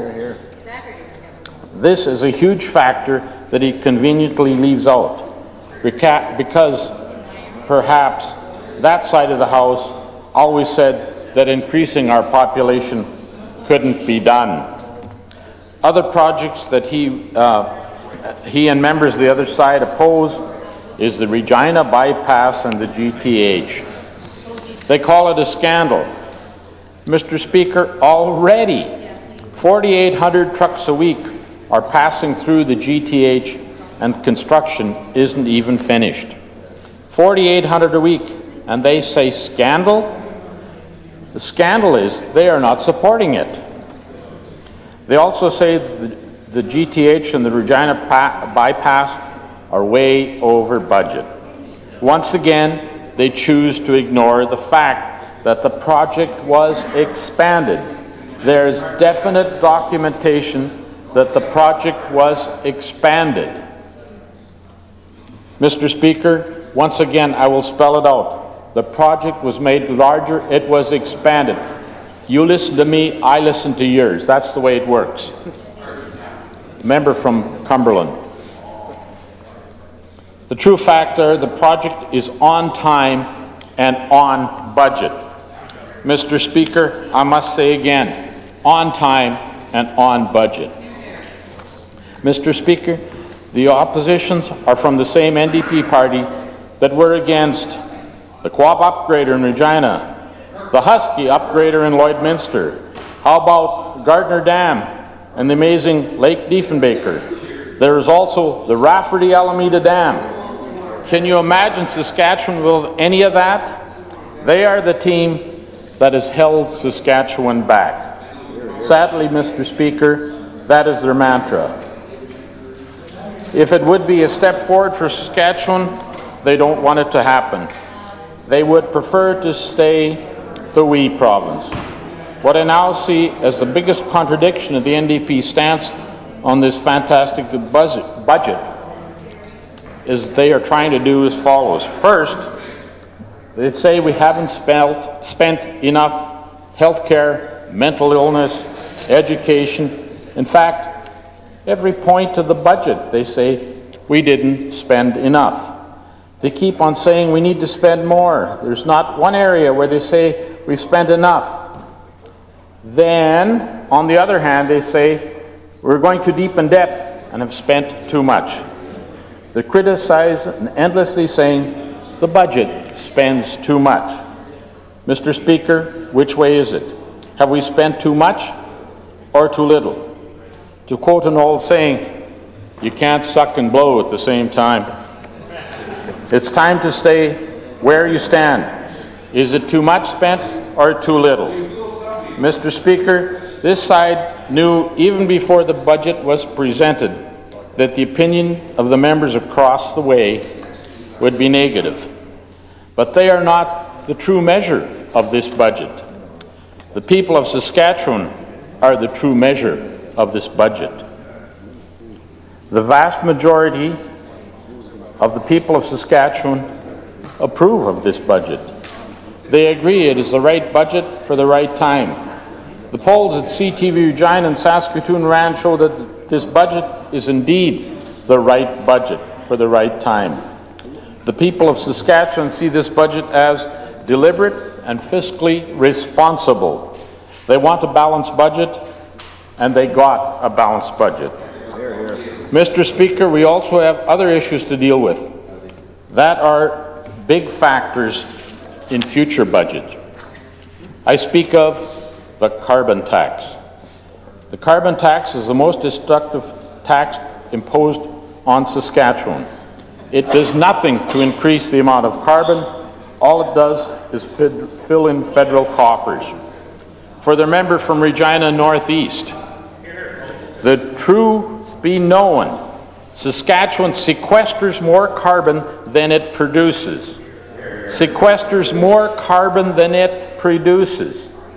Our agricultural land, shall we say, eats carbon all summer long. With 47% of Canada's cropland, we sequester a lot of carbon. Our vast forests do the same. They live on CO2. In reality, the federal government should not be charging us for CO2. They should be paying Saskatchewan. The people of Saskatchewan overwhelmingly support our government's fight against the carbon tax. They see it for what it is, a giant tax grab. Mr. Speaker, we know that the people of Saskatchewan are with us against the carbon tax, but where did the NDP stand? We have direct quotes from the Leader of the Opposition stating his support for the carbon tax. Mr. Speaker, after hearing the voice of Saskatchewan people, the Leader of the Opposition said that the NDP is not ready to lead this province. Mr. Speaker, we very much agree with him. Mr. Speaker, Saskatchewan is becoming a province that can stand and proudly say we are no longer the we province. We're becoming one of Canada's strong provinces with our natural resources, oil, potash, uranium, and of course our ag sector, the cornerstone of our province. And the greatest strength we have are the great people of this province. They have endured much. Now, led by the Saskatchewan Party team, they have an incredible future. God bless Saskatchewan, Mr. Speaker. I will not be supporting the amendment, but because of the above reasons and many, many more, I will be wholeheartedly supporting the budget because it is the right thing to do. Thank you, Mr. Speaker. I recognize the member for Lloyd-Minster. Thank you, Mr. Speaker. It is an honour and a privilege to be able to rise in this House and respond to the 2019-20 balanced budget put forward by my colleague from Humboldt and the Minister of Finance. Beginning 3 years ago, Mr. Speaker, it took some courage, tenacity, grit, and sticking to our plan in order to get us here today with a balanced budget. A balanced budget that is right for the people of Saskatchewan and the right balance for continuing to move our province forward. Mr. Speaker, like many of my colleagues have done, I too would like to begin with some thank yous and to talk about my family before getting into my comments on our 2019-20 balanced budget. Mr. Speaker, I am blessed with a very loving and supportive family. I have known my husband Kim for 43 years and been married for 38 of those years. He is my best friend and most supportive confidant. His batching skills leave much to be desired, but I can easily overlook that because of his love, support, and encouragement of my job and the work I do on behalf of my constituents and the people of Saskatchewan. He has served as a provincial court judge for 33 years and continues to be well respected in the courts and the community. Mr. Speaker, after raising 8 children, I am very proud of the growth I have seen in their character, careers, and life choices. Much of this is due to the opportunities and decisions made and afforded by this government since 2007. My daughter, Nevada, lives in Lloyd-Minster and is a grade 12 biology teacher at the Lloyd-Minster Comprehensive High School. She loves her job, and I know from comments I hear in the community from parents and students, they love her too. She is an exceptional teacher who is passionate about helping students and always goes above and beyond to ensure all her students get the supports they need in order to be successful. She is a strong and amazing young woman. She loves to travel and has been many places in the world. She is the lead teacher who has been taking students to explore and learn about other parts of our world each year. And during this Easter break, we'll be taking 36 students to Germany, Austria, and Switzerland, which were the countries she visited on her very first world traveling experience when she was in grade 11. My eldest son, Casey, is an amazing young man. He is a radiologist in Lloyd-Minster, with 2 clinics located in Lloyd-Minster, 5 ultrasound clinics in Alberta, and 5 ultrasound clinics in Saskatchewan. He also owns the Eagle Ridge Golf Course in St. Walburg and is currently building a beautiful new clubhouse there. Besides being a full-time doctor, he is a hands-on guy and has been involved in a lot of the design and construction of all of his projects, commandeering his parents and brothers to help out along the way. He also believes in contracting and employing as many local contractors in the communities where he has built. He is married to Jessica, a special ed teacher, and they have given us 4 beautiful granddaughters, Pearl, who just turned 6 last month, Belle, who is 4, Hazel, who is 2.5, and Ruby, who just turned 1 last week. The opportunity to open private ultrasound clinics in communities in Saskatchewan has allowed him to provide citizens of this province with faster, high-quality, and efficient services right in their communities, and has helped to take the burden off our healthcare system. His investment has saved the healthcare system and taxpayers thousands of dollars. Sons Chester and Riley are dentists in Chestermere Lake. After spending a few years as dentists in Lloyd-Minster, they chose to strike out on their own and set up their own practice together. They own and operate Rainbow Falls Dental Services in Chestermere Lake, which has been very successful, and because of growth, they are currently expanding. They are also building another clinic in the northeast of Calgary, which they hope to have open early next year. They too love to travel, and we have a hard time keeping up on their adventures. Riley has been hanging on to a young pharmacist, Ashley Young, for a year now, so we hope she'll stick and will become part of the family in the near future. Fraser is also a dentist, and after practicing for a couple of years in Lloydminster, chose to go back to school. He applied to orthodontic schools across Canada and was one of 3 accepted to the 3-year program at Western University in London, Ontario, and is currently in his final year. During his first year back to school, he married Chantel, who was a dental assistant, and on his birthday, January 5th of this year, they gave us our first grandson, Beck Everett Young. This is an honor for me, as my maiden name is Beck and my married name is Young. My dad, Anton Beck, passed away just a short 2.5 years ago, and he would be honored to know his great-grandson carried his name. They also have a miniature dachshund named Wally. They are planning on moving back to Lloydminster next March and possibly taking over a current orthodontics clinic in the community. We are so looking forward to that day. My son Percy has been away at the University of Sydney, Australia in the College of Dentistry, and after 4 long years returned home in December and began work this week as a dentist in Lloydminster. I'm also happy to say he brought with him a fiancé who is also a dentist and has began work in Lloydminster. We will be having a wedding next July. They decided to begin a family too with a miniature dachshund named Mose. Twin Duke is just completing his 3rd year of dentistry at the U of S. Duke is a very strong student at the top of his class. He may be looking to join one of his brothers in their practice in the future, and we are glad to know the opportunity exists in this province for him to be a successful professional. Twin Ace is studying hard as he wraps up his 2nd year of dentistry at the U of S. He too is a strong student, dedicated to his studies. His girlfriend, Shelby Hassel, is graduating from the University of Lethbridge as an RN at the end of May and has secured work in Saskatoon. Mr. Speaker, my husband and I attended the U of S, and all 8 of our children have attended or are still attending the U of S and are or soon will be graduates of the U of S. So if the opposition was worried about funding for post-secondary education, I think my family has contributed our fair share over the years. Mr. Speaker, Tracy Patterson is my constituency assistant back home, and I cannot do justice in expressing how much I appreciate all that she does in working with me, keeping me organized and my office running smoothly. But more importantly, how she serves the people of the constituency when they call, email, or show up at the office. She is caring, compassionate, and ensures that every constituent's concerns are treated with her undivided attention and with some action. I couldn't do this job without her. She is also very involved in many of her community of Marshals events, and you will always find her volunteering. She is also a first responder and a volunteer with the Midwest Victim Services. Her other job is a wife to Rob and a mother of 3 grown boys. Her middle son, Brody, has Down syndrome and is one of my biggest fans. He can make you laugh no matter what kind of day you're having and never goes anywhere without letting everyone know how dedicated our Saskatchewan Rough Rider fan he is.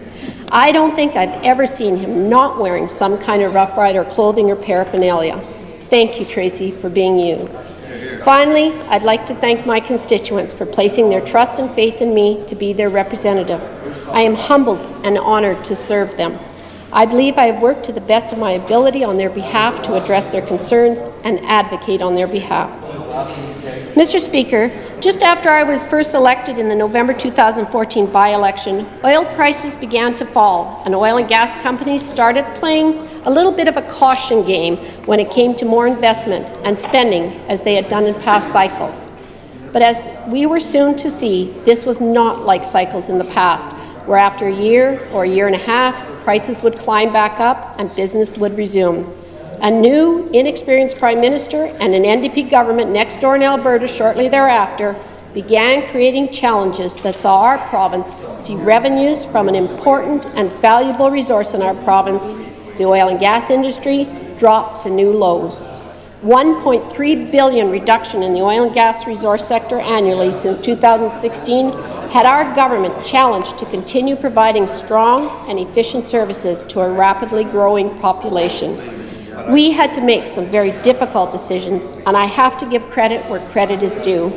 I was on Treasury Board at the time, and I remember our former Premier, Brad Wall, encouraging us to work hard at reducing spending, show good fiscal responsibility and management to prepare us for being able to present a balanced budget today. But not just to reach a balanced budget for today, Mr. Speaker, but for the future of this province.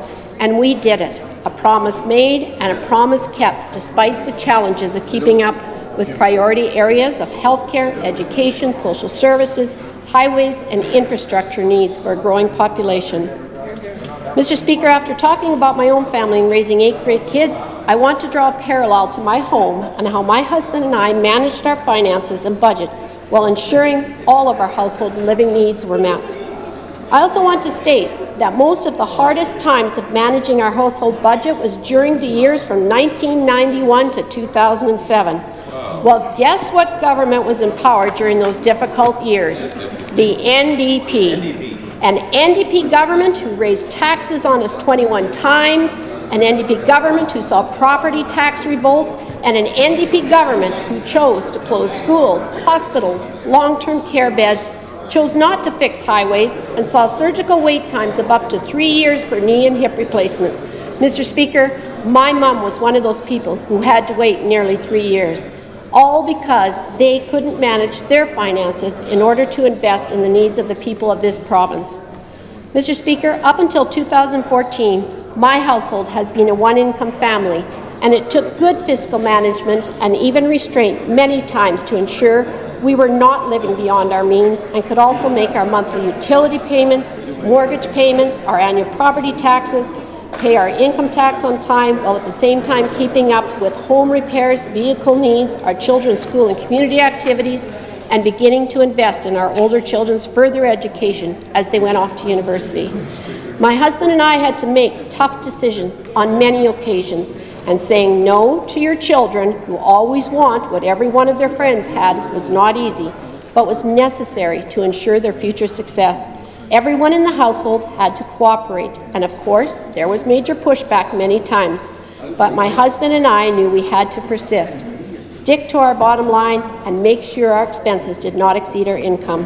Mr. Speaker, 3 years ago, we asked the people of Saskatchewan to do the same, to help share in reducing expenses, to hold the line on expenses, and to support us in getting back to balance so that we could, as a province, as citizens, ensure that our children's futures were secure. Yes, there was whining and complaining about can't-haves or we need more, but we all had to share in this vision. Some difficult choices had to be made because, as we on this side of the House know and understand, budgets don't balance themselves. Mr. Speaker, that's how this government got to a balanced budget in just under 3 years. And just like my family at times had to share in the pain for the gain, so did the great people of Saskatchewan. And it is they, Mr. Speaker, who we have to say thank you to. Thank you for their commitment and support in helping us achieve a balanced budget. Mr. Speaker, the 2019-20 budget is not only balanced with a small surplus, but it sets Saskatchewan on a path to ensure balanced budgets in the years ahead. The right balance is important because, just like my household, kids grow and their needs change. So has Saskatchewan been growing, and its needs have changed and continue to change. Newcomers from around the world continue to come to our great province to create better, safer, more prosperous lives for themselves and their families. I ran a household of 10. This government runs a household of 1.16 million people. A growing province means growing demand for the vital government services that keep us all healthy, happy, educated, safe, supportive, and able to contribute to society in many ways. Mr. Speaker, this budget is the right balance to keep our economy strong. It contains no new taxes or tax increases, and it does continue to make significant investments in health, education, social services, and assistance. Mr. Speaker, my household was fortunate as my husband always had a good job. This is important in order to have money coming in the door to pay for things we needed. In parallel, we know on this side of the House that a strong, consistent, and sustainable economy is important to ensure revenues to cover expenses. One of those very valuable and important streams of revenue, Mr. Speaker, is our oil and gas industry. The challenges and the impositions from our federal government on an industry that has not only provided a significant amount of employment in this province, but contributed significantly to the revenue streams of all provinces in this country is sad and has created a hole that we needed to fill in order to get back to balance and keep Saskatchewan strong and economically viable. I was glad last week to speak to the private member's motion proposed by my colleague from Swift Current and to see the opposition stand with us opposing Bill C-69 and send a message to our Prime Minister and Senators to halt and repeal this legislation that will create even more regulatory uncertainty and politicization in the Canadian energy sector and hurt Canadian workers and prevent pipelines from ever being built in this country again. Now, I can only hope the opposition would support our Prairie Resilience Plan and stand with us on fighting against the carbon tax, a tax that will not reduce GHG emissions but will only hurt our economy and burden Saskatchewan families. Mr. Speaker, despite our revenue challenges in the oil and gas sectors, this government knew and understands the resiliency of Saskatchewan people and put a plan in place that we all had to take part in to get this province back to balance, the right balance for this province and its people. Mr. Speaker, in 2007, we were left with a $6.4 billion debt from an NDP government. Many facilities and highways in this province were left in very poor condition due to a lack of maintenance and repair investment. Many had reached their lifespan and needed replacement, but the NDP government, during the years in office prior to 2007, chose to not invest in the needs of Saskatchewan people, and instead the response was to close 176 schools, 52 hospitals, and 19 long-term care facilities, and left highways in horrible condition.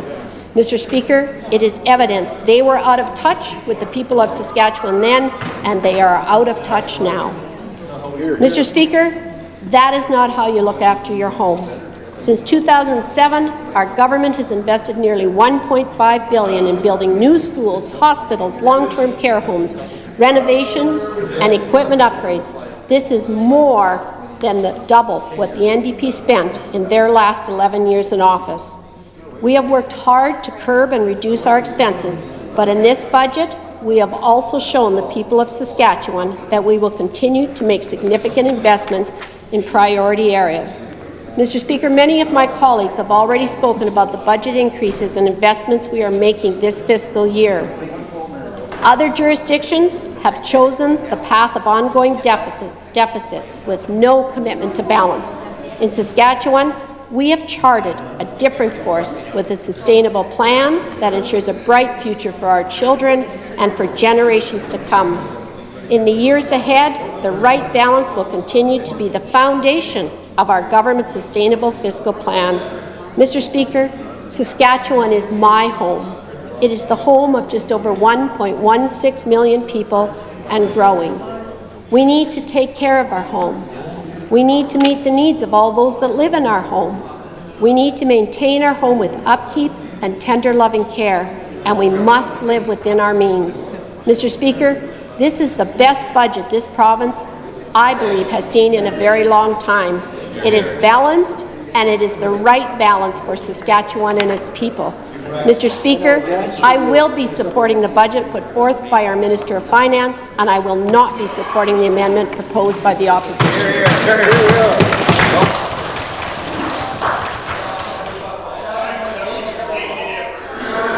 Recognize the member for Athabasca.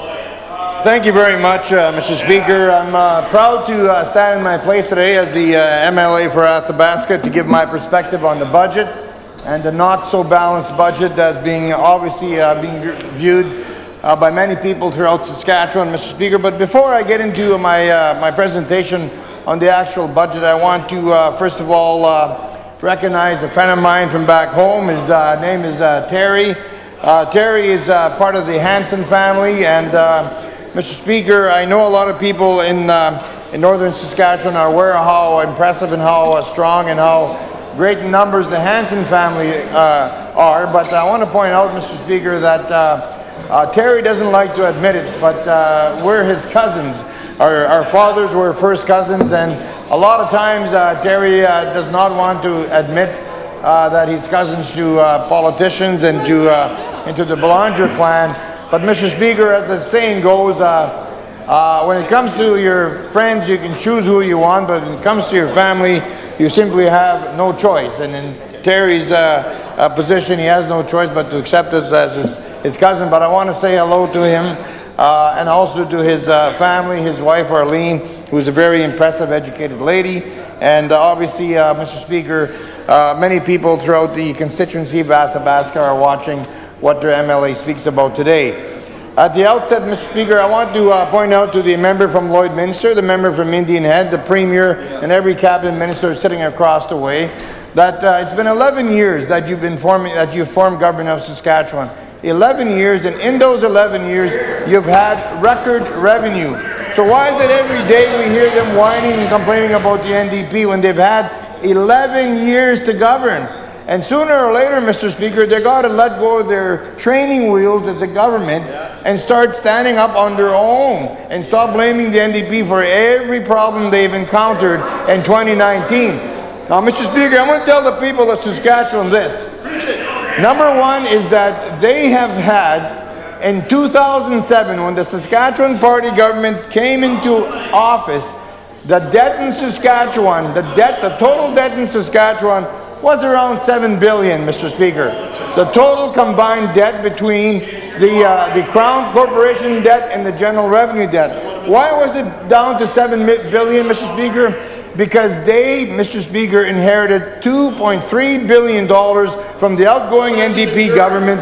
And this is what the important part is, Mr. Speaker, that after 11 years of Sask Party rule, Mr. Speaker, what's going to happen by 2023? Well, we're taking that $7 billion debt that they had when the NDP were in power in 2007, and it's going to triple to $22 billion here within the next couple of years, Mr. Speaker. They're going to triple our debt in 11 years of Sask Party rule, Mr. Speaker. And they have, in essence, broken the province of Saskatchewan, Mr. Speaker. And they stand in their place and they tell and remind the people of Saskatchewan what the NDP did. And I say to people every single day, that's all the Conservatives do, Mr. Speaker, is they whine and complain about the other parties. When they have had the opportunity to govern, they've given every jurisdiction that I know of. Look at Alberta, Mr. Speaker. 44 years of Tory rule, and look at the debt that the Alberta people find themselves in. Now we look at Ford. Look at Ford in Ontario, Mr. Speaker. They're cutting and gutting everything. That's the same as the Saskatchewan Party, Mr. Speaker. Now people ask me, well, why do you refer to the Saskatchewan Party as Conservatives, Mr. Speaker? Well, they changed their name. They changed their name from the Saskatchewan Conservative Party to the Saskatchewan Party. So I was wondering, well, why would they do that? So the fundamental question I have for every member across the way, why did you change your name from the Conservatives to the Saskatchewan Party? Why did they change your name, Mr. Speaker? Because they want to hide from their past. My theory is that it is part of their conditions under the Witness Protection Program that they not use a Conservative Party anymore. That's what they did. Under the Witness Protection Program, from their history of corruption under the Conservatives, they changed their name. And you know, the two runnings that they had for the name to replace the Conservative Party, Mr. Speaker, was the Apple Pie Party or the Saskatchewan Party. And some people say, well, the Apple Pie Party is just a little too, it's not hard enough, and it's kind of, everybody uses apple pie, so let's use Saskatchewan Party. Now, Mr. Speaker, we know a Tory is a Tory is a Tory. And there are Tories across the way, Mr. Speaker. So the fundamental question I'm going to ask is, why did they change their name? Why did you change your name? Why did you change your name? Because you wanted to hide from your history, Mr. Speaker. That's what they wanted to do. And they were successful at that, Mr. Speaker. But don't come in the Assembly and pretend to be someone else. And especially don't, what I don't want them to do, Mr. Speaker, is stop blaming the other political parties. You've been in power for 11 years, 11 long years. And sooner or later, take off the training wheels and start acting accordingly, Mr. Speaker. Start acting accordingly. Now, I find it kind of passing strange, Mr. Speaker. They say, oh, we're not Conservatives, we're a Saskatchewan Party. Well, Mr. Speaker, they were told by Andrew Scheer, you will not fight for Saskatchewan under the equalization plan. You'd be a good little conservative buddy in Saskatchewan and sit down. Don't talk about the equalization argument because it'll make us look bad nationally. So what does the Premier and the company across the way do? They sat down, Mr. Speaker. They sat down and they would not take the fight to Ottawa because Scheer told them, give them a little pat on the head, be good little provincial conservatives, and you listen to us and maybe we'll form government federally. Now, Mr. Speaker, you look at some of these other points as you look at the whole notion around the SNC-Lavalin affair, where Scheer says, well, we need to have a investigation into this. We need to have a forensic audit. We need to have to look at the books. So these guys are all clapping across the way, these provincial conservatives. They're all clapping away. So my challenge to Scheer and company, if you're asking for an investigation under SNC, let's have an investigation and a full forensic audit into the global transportation hub scandal. Well, come on, the national leader. You want to talk about the SNC-Lavalin affair? Well, we have one provincial one that needs a forensic audit, and it's called the GTH, where there are some horrible mistakes made, Mr. Speaker, and the people of Saskatchewan continue to pay. So as they look in their rearview mirror, continue blaming the NDP for every crisis that they've had, my argument to them is, grow up. You've been the government of Saskatchewan for 11 long years. You've had record revenue. Take off those little training wheels that you have as a government and start standing on your own record, Mr. Speaker. And they refuse to do that because their own record is riddled with a lot of problems, Mr. Speaker, a lot of problems. And today, when the NDP were in power in 2007, Mr. Speaker, we had a debt of $7 billion. By the time these guys are done in 2020, Mr. Speaker, that debt will be creeping up to $23 billion. Over 3 times what they had when they assumed power, Mr. Speaker. And that is a crying shame because you know what's going to happen? They will be long gone, Mr. Speaker. They'll be long gone. And who will be left to pay the bills? The people that are being left behind to pay the bills are the young people, the families, and our grandchildren, Mr. Speaker. Now, I point out again, if Scheer is being requested and is calling for investigation into the SNC-Lavalin affair, I would challenge him to call an investigation right here in Saskatchewan on the GTH. Because a fraud investigation in Ottawa is the same thing as a fraud investigation in Saskatchewan. So do both. Do both. And that's exactly my point, Mr. Speaker, is these guys are sitting on their hands for little pats on their forehead every now and then to make sure that they don't disrupt the federal conservative plans to try and form government nationally. Now, Mr. Speaker, this government has had record revenues in the last 10 years. No other government in the history of Saskatchewan has enjoyed the revenues that the Saskatchewan Party, Conservative Party across the way. No other government have ever enjoyed this kind of revenue coming in, Mr. Speaker. And I find it absolutely, I was smiling in my chair, Mr. Speaker, as I drove by a billboard in 2007, about maybe 8-9 months after they're elected. And it said on the billboard, we have paid down 40% of the debts. And I said, oh my goodness, these guys have only been in government for 7 months, they're paying 40% of our debt down? And then the Premier at the time was Brad Wall, and he said, when he was asked about the finances of the province, the reference he made was stark. That's what he said. They were stark. Words were stark. So the cupboards were bare, and the future looked gloomy, and the finances were stark. 7 months later, they're paying 40% of the debt down. And you know what, Mr. Speaker? That goes to my point. They had $2.5 billion left in the bank, left to them by the people of Saskatchewan. And a mere 11 years later, the Tories are back. We're now tripling our debt, Mr. Speaker. And who's going to pay it? It's not going to be them. It's going to be the future generations of this province, Mr. Speaker. And who is paying it? And I might add, Mr. Speaker, when you see $800 increase for families, under the PST, Mr. Speaker, $800 for every single family, Mr. Speaker. When you look at, in northern Saskatchewan, the land leases, they're quadrupling, if not 5 times for people that have leases in the north. And this goes with companies that lease land, this goes with outfitters, this goes with private citizens. You know, people are paying 5 times more in lease fees because of this government, Mr. Speaker. Now, in the last several months, a couple of months ago, I lost my brother. He lost his battle with cancer. And as part of his will, he bequeathed his truck to my younger sister because she never had a vehicle. And as my sister inherited this truck, he was living in the territories at the time, Mr. Speaker. She bought the truck home, and she had to pay PST on this. And she come to me and said, "What is this PST about? It's $700 and some dollars I got to pay on this truck that I got inherited." And I said, "Oh, that's part of the PST that's required on any sale of a vehicle coming into Saskatchewan." Well, my sister works very hard. She has a family.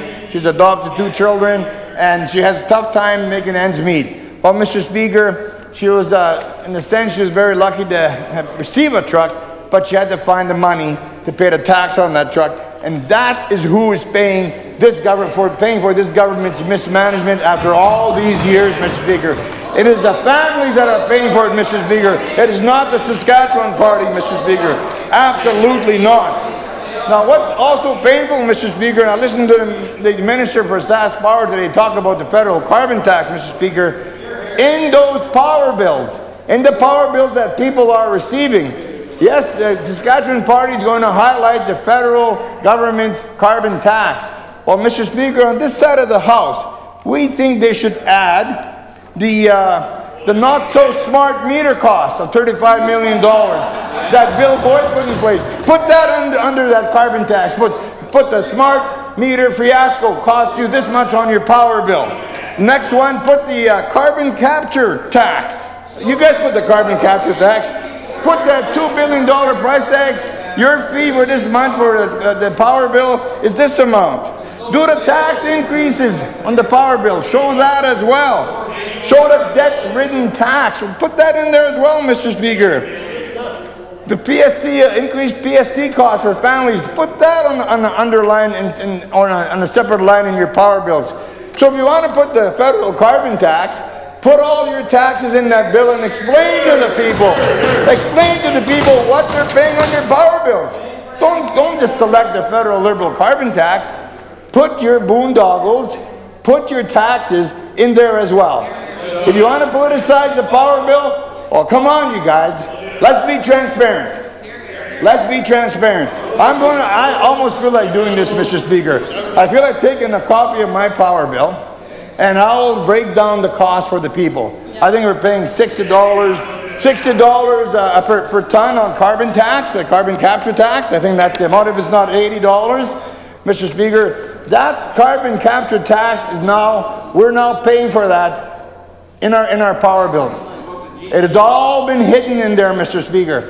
So I tell the people of Saskatchewan, if the Saskatchewan Party want to be truthful, of all the surcharges and taxes in the power bill, well, bring it on. Bring it on. Bring on all those transparent costs. So every family in this province knows the truth behind your boondoggles, behind the GTH, your carbon capture $2 billion failure, Mr. Speaker. Talk about your tax increases, talk about the smart meter fiasco. And when all this was going on by the former member from Kindersley, none of the cabinet ministers had the courage to stand up to challenge that. They sat on their hands, Mr. Speaker. And who's paying for that today? We are all paying for that, Mr. Speaker. We are all paying for that. And I'll point out, Mr. Speaker, not to be completely unfair, Mr. Speaker. Sask Power, Mr. Speaker, they have some excellent employees. And it's a Crown Corporation. We're going to protect our Crown Corporation. But when we see the Sask Party stripping them of their dividends, using them as a political tool, Mr. Speaker, using them as a political tool, Mr. Speaker, we know that the Sask Party is once again trying to hoodwink the people of Saskatchewan, and it's important that people know when you get your power bill, a big chunk of your bill is a result of the Sask Party mismanagement, called the carbon capture tax, called the not-so-smart meter fiasco of $35 million, and the list goes on, Mr. Speaker.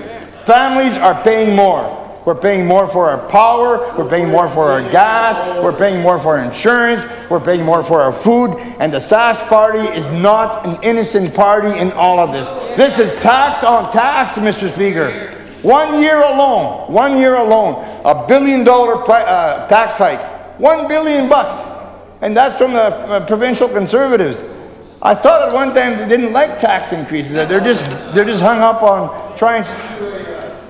Members well aware that this is the Sask Party government and this is the NDP opposition. They're not Conservative provincially. Continue on.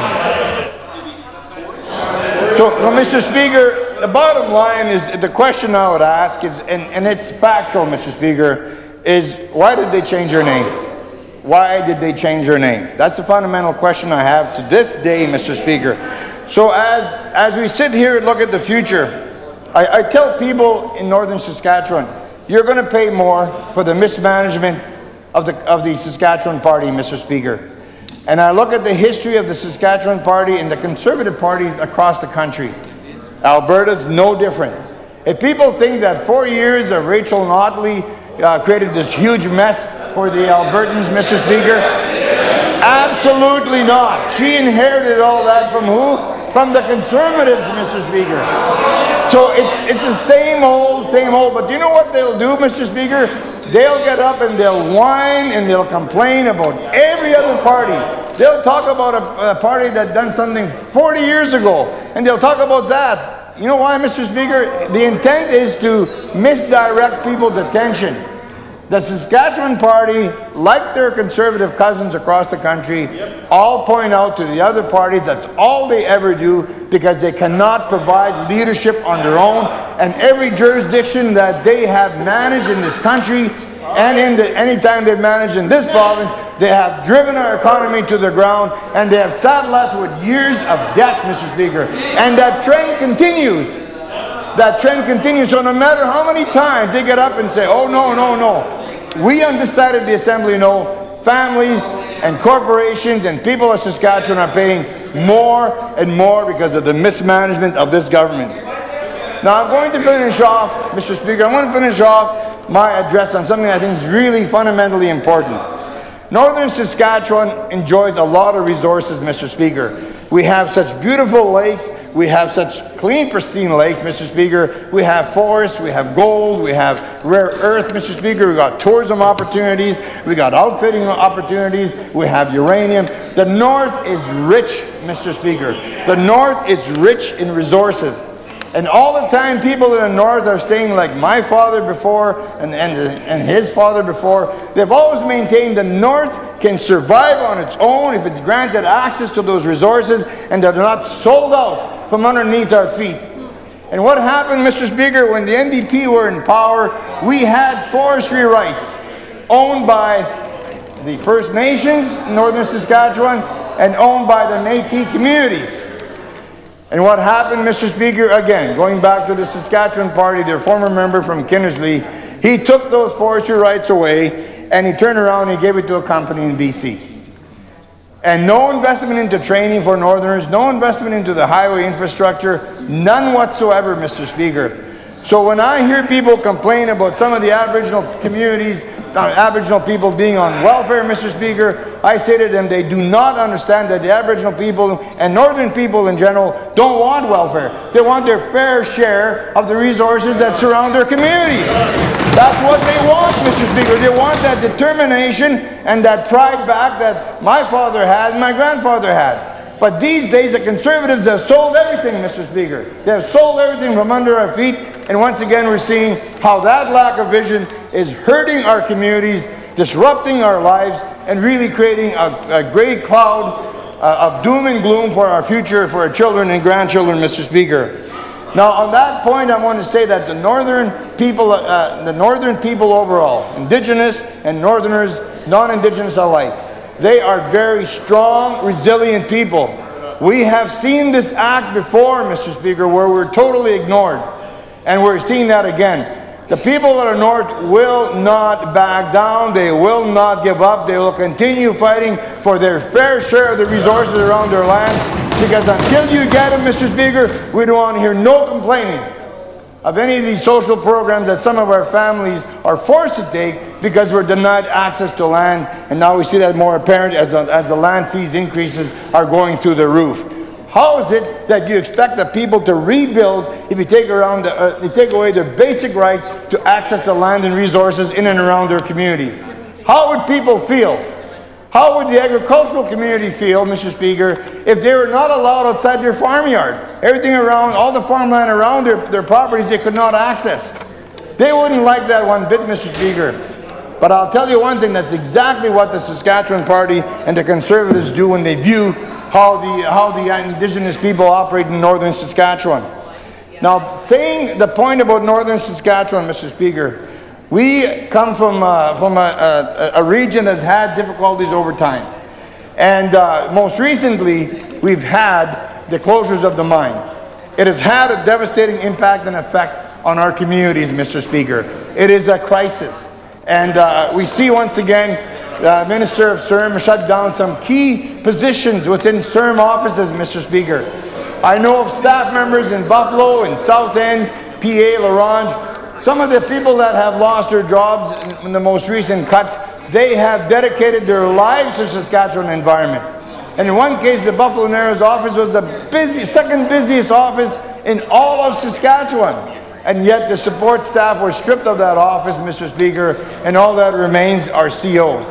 So I would point out, Mr. Speaker, some of these cuts to a community like Buffalo Narrows, where they've had a program after program slashed. They've had education challenges within their school because of funding. They lost their regional correctional center a couple of years ago, and now we have more desperate losses around CERM. And then you couple that with the loss in the mine sector, and imagine how devastating that is to a community. But the most amazing thing, Mr. Speaker, is this community and this region and these people have not given up. No matter how much this government kicks them in the stomach when they're down, they're going to continue fighting for their rightful opportunity to share the resources and benefits associated with all the land in and around our communities. That is fundamentally something that I think the people of Saskatchewan, northwestern Saskatchewan, want to say, Mr. Speaker. And I would end on this point as it pertains to the northern Saskatchewan people. Continue being resilient. Continue being strong and never give up. Because that's exactly what the Conservatives want, because they always say that there's nothing in the north. These guys do. Well, if there's nothing in the north, why do you want it all? There's so much there for everyone to enjoy and benefit from. Mr. Speaker, it is a social and economic justice matter, Mr. Speaker. And our issues should matter to this government. And apparently, Mr. Speaker, from this budget and other budgets and other actions, they absolutely don't. But nonetheless, as they send me forward as their MLA, they want to send a message that as hard as you are on the northern people, the stronger that they will become. Because you're denying the basic right to be able to access opportunities in and around their lands. And Mr. Speaker, this is by design, and this is to no fault of Northerners, and that's why I tell them to continue being very strong. Now, the Northerners themselves, Mr. Speaker, they aspire greater and grander things for the province. Many Northerners will talk about financial management of our province. It's amazing. I've said it many times in this assembly. Northerners don't like to see debt go that high. Northerners don't like to see certain programs that are being dismissed. Northerners don't want to see the crown sold. There's some basic, very fundamental principles that Northerners believe in, Mr. Speaker. And the most amazing thing that I find is the high regard that Northerners have for the agricultural community. Through time, I think they have become very educated as to the incredible value of the agricultural community. The economy attached to agriculture is one of the mainstays in our province. So they often tell me, if farming suffers, then we all suffer. And it creates more problems for everyone. So we're in this boat together. That's what the premise that many of the Northerners explain to me. And you'd be surprised at some of the places I hear that from, Mr. Speaker. So they understand and accept the fact that you've got to have a strong agricultural economy to have a strong Saskatchewan. So it begs the question, so what does the North have to offer on that front, besides encouragement and respect for the agricultural sector, the rural part of Saskatchewan? Well, people in the North are telling me that this government had the opportunity over the last decade to do something phenomenal for that sector so that we can all benefit. And they failed miserably. And let me explain how, Mr. Speaker. I go back to my earlier point. Blaming the NDP for all your problems, people are tired of that. It's really an old passé argument, Mr. Speaker, that people don't even hear anymore. Somebody mentioned Grant Devine's name last week. That's the first time in the years I've been here I've heard that name mentioned across the way, Mr. Speaker.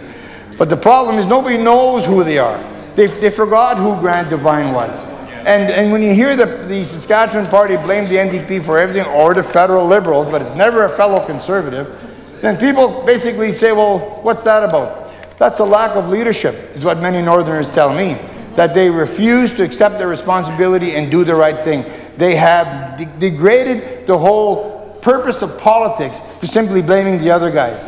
And in the end of the day, if you don't provide that sound leadership and that solid direction, you're doing a great disservice, not just to the Northern people, but to the agricultural sector, to the corporations that operate within Saskatchewan, and more importantly, to the children and grandchildren of our province, Mr. Speaker. And that includes everyone, Indigenous and non-Indigenous.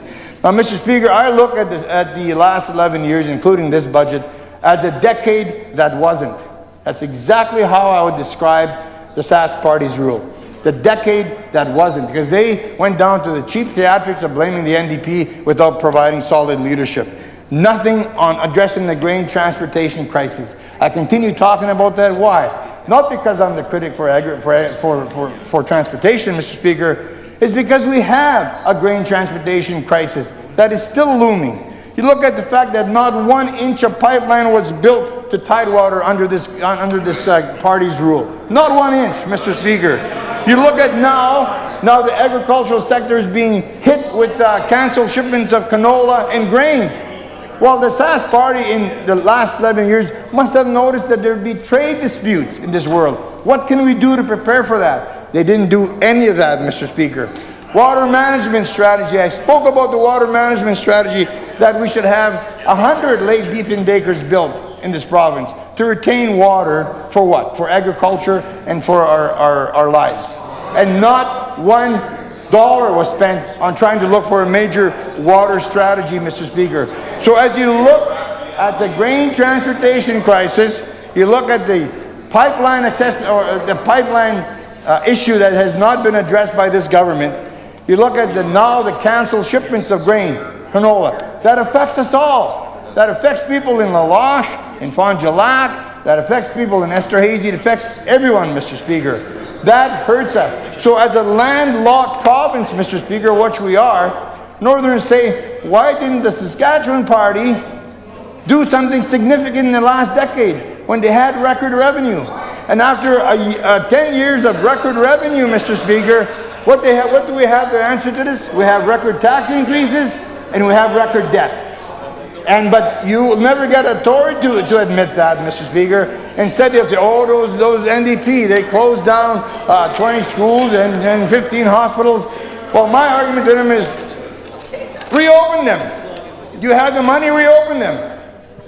Look, it sounds pretty quiet over there.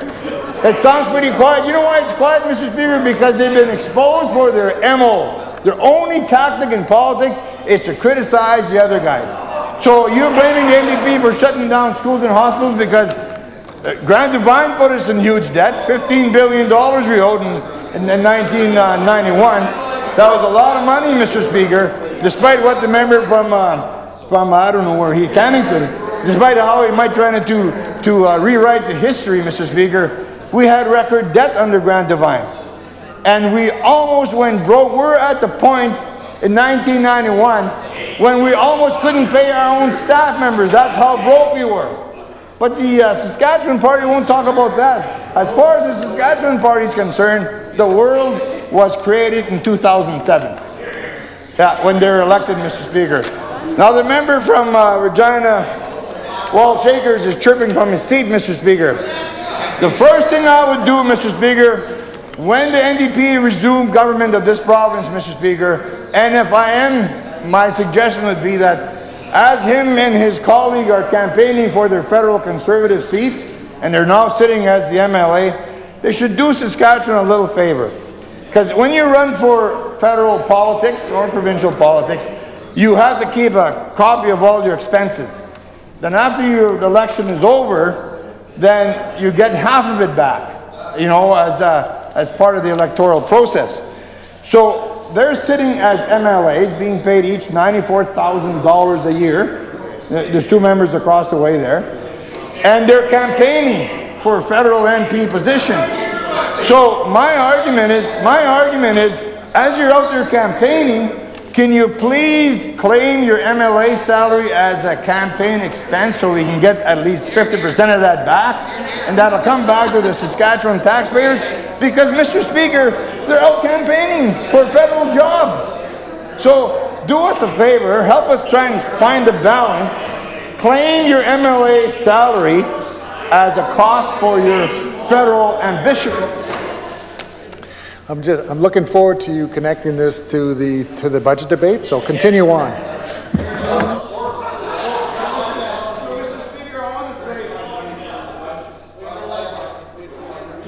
Mr. Speaker, I want to say, from the perspective of Northern Saskatchewan, we once again are being kicked at when we're down, but we're not going to give up. And that is a fundamental point I want to share with the Saskatchewan Party. Secondly, sooner than later, the Northern people are going to band together and start fighting for a fair return on the resources in and around our lands. That we're going to motivate the Federation of Indigenous Nations, the Métis Nation, our New North, and many of the communities in the North to stand up and start demanding our fair share. Mr. Speaker, it is a question of economic and social justice. That's what the matter is all about. And I would say as well for the Northern people, Mr. Speaker, we saw what the Saskatchewan Party failed to do. It was a decade that wasn't. Imagine for a moment if we addressed the water management strategy so required for the future health of our agricultural sector. If we had a sound water management strategy. Nothing, Mr. Speaker. Imagine for a minute if we had a modernized pipeline system that got our product to market, Mr. Speaker. Not in 1 inch was built under this particular government. Mr. Speaker, imagine if we had a solid grain transportation system that got our products to market faster and quicker and efficiently, Mr. Speaker.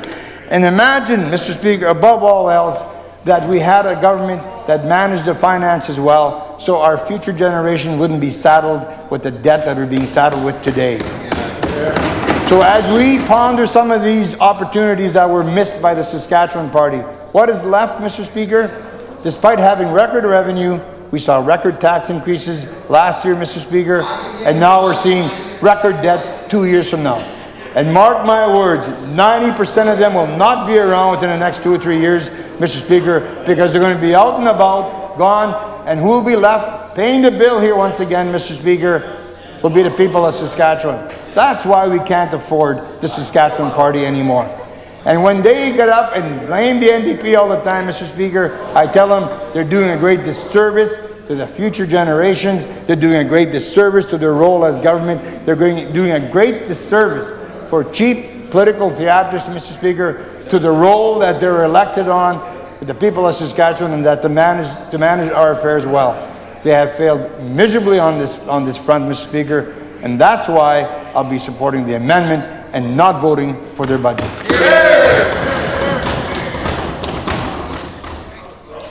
I recognize the Minister of the Environment. Thank you very much, Mr. Speaker. Mr. Speaker, I'm very honored to rise and say a few words on this year's budget, Mr. Speaker. Mr. Speaker, before I do, though, I want to say a few thank yous. First to my constituents for giving me the opportunity to do this. Mr. Speaker, it will be 13 years, I think, this June, Mr. Speaker, and it has gone by incredibly fast. And so I want to thank them for their support. I want to thank and congratulate our Minister of Finance and the Treasury Board and our Cabinet and the caucus for putting together a budget that we certainly believe is the right balance for the people of Saskatchewan. Mr. Speaker, I want to thank the ministry staff within the Ministry of Environment, as well as Water Security Agency and SaskPower that have the opportunity to be the minister responsible for. And I want to thank my staff here in the office at the legislature, Mr. Speaker. I also want to thank, Mr. Speaker, my constituency assistant, Marcy, who is back at the office in Weyburn.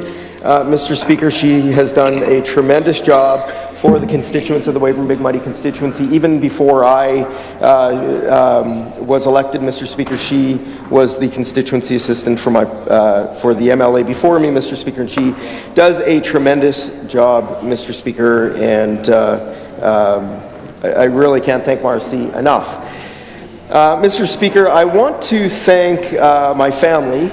So we are a growing family. So Jack will be 5 in June, and he is a delight. He is a very sweet boy. Smart. He is testing Daddy's patience on a daily basis, Mr. Speaker. And but we are having we're just having so much fun most times, Mr. Speaker. His little brother Ephraim turned 2 just last week, Mr. Speaker, and he's quite the personality as well, Mr. Speaker. I think Jack right now is probably more the athlete, but Ephraim is more of the artist, Mr. Speaker. So he actually likes to do some singing, Mr. Speaker, and it's pretty cute because the words aren't quite audible at this point, but he's got the melody down pretty good, Mr. Speaker. And I think members will know that we're expecting number 3 in April, Mr. Speaker, in the next couple of weeks. And we are very excited about that. We're having a girl, so I'm very nervous about that, Mr. Speaker. My colleagues have been making sure that I know that the first 12 years or so are pretty good, and then after that is a different story. So I was nervous enough about this, Mr. Speaker, and they haven't helped. But I want to thank my family and most especially Amanda, my wife, Mr. Speaker. It will be 20 years that we've been married come this July, Mr. Speaker.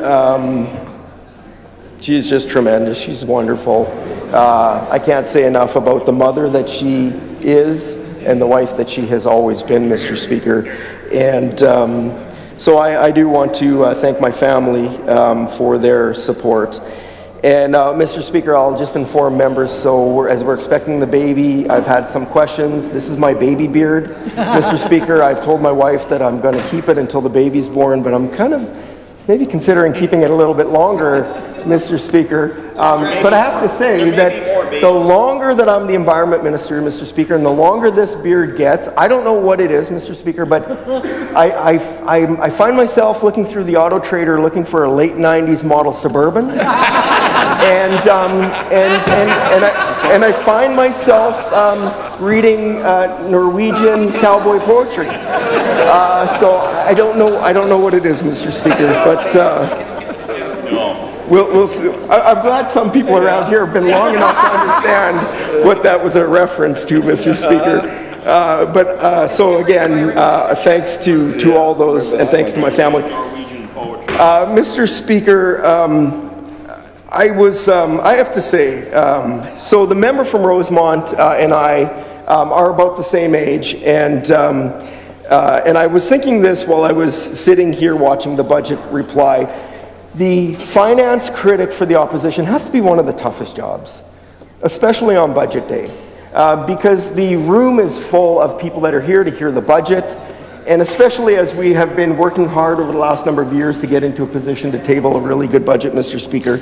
And, I would say, not unlike the opposition to a carbon tax in this province, I think the support for this budget by the people that were invited guests is about 90-10 in favor of the budget, Mr. Speaker. It was certainly a lot of supporters of the government were in the room, Mr. Speaker.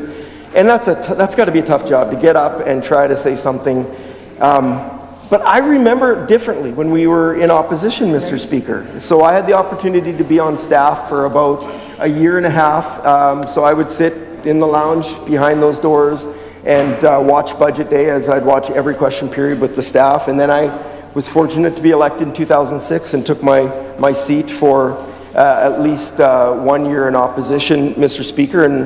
And I just thought, like, it seemed like it was different. So last night I went back and I watched the delivery of the 2007 budget. It was March 22nd. A lot of things have changed, Mr. Speaker. The carpet was red. I noticed that. A lot more members were sitting on that side of the House than today, Mr. Speaker. The government House leader was younger. Mr. Speaker, he was in the camera shot. That's the only reason why I say that, Mr. Speaker. And the member from Saskatoon Willow Grove, I want to say Silver Springs, but I don't think it's been Silver Springs for about 1 or 2 elections. He was the opposition critic for finance. For the opposition, he was the finance critic. So he was delivering the speech. And Mr. Speaker, I would say that the word I would describe him, and I think even previous finance critics, was happy warrior. Knowing that it's, the government, it's kind of the government's day. They have a budget to present and they're going to have things in it, and especially 2007, it's an election year, so it's going to be should be a decent budget. You would hope it's going to be a decent budget. And by the end of watching the then finance critic, our minister for Central Services, deliver his speech, and watching the reaction of the crowd, you wouldn't have known who the government was, because there was a smile on his face, because he was making, I think, very good points that were resonating with the people who were likely invitees of the government of the day, Mr. Speaker. And so I say all this because I actually feel bad for my friend from Rosemont, because totally different. Like Apocalypse Now different, Mr. Speaker. But it's a tough job. But, and I'm not in a position to give anybody advice, Mr. Speaker, but I'll maybe leave it at that, Mr. Speaker. But I kind of know why. And it's, you probably can't be that happy to spend so much time with people like the member from Athabasca who just finished speaking, Mr. Speaker. That's probably got to rub off on you after, 10 or 12 years of sitting in opposition, Mr. Speaker.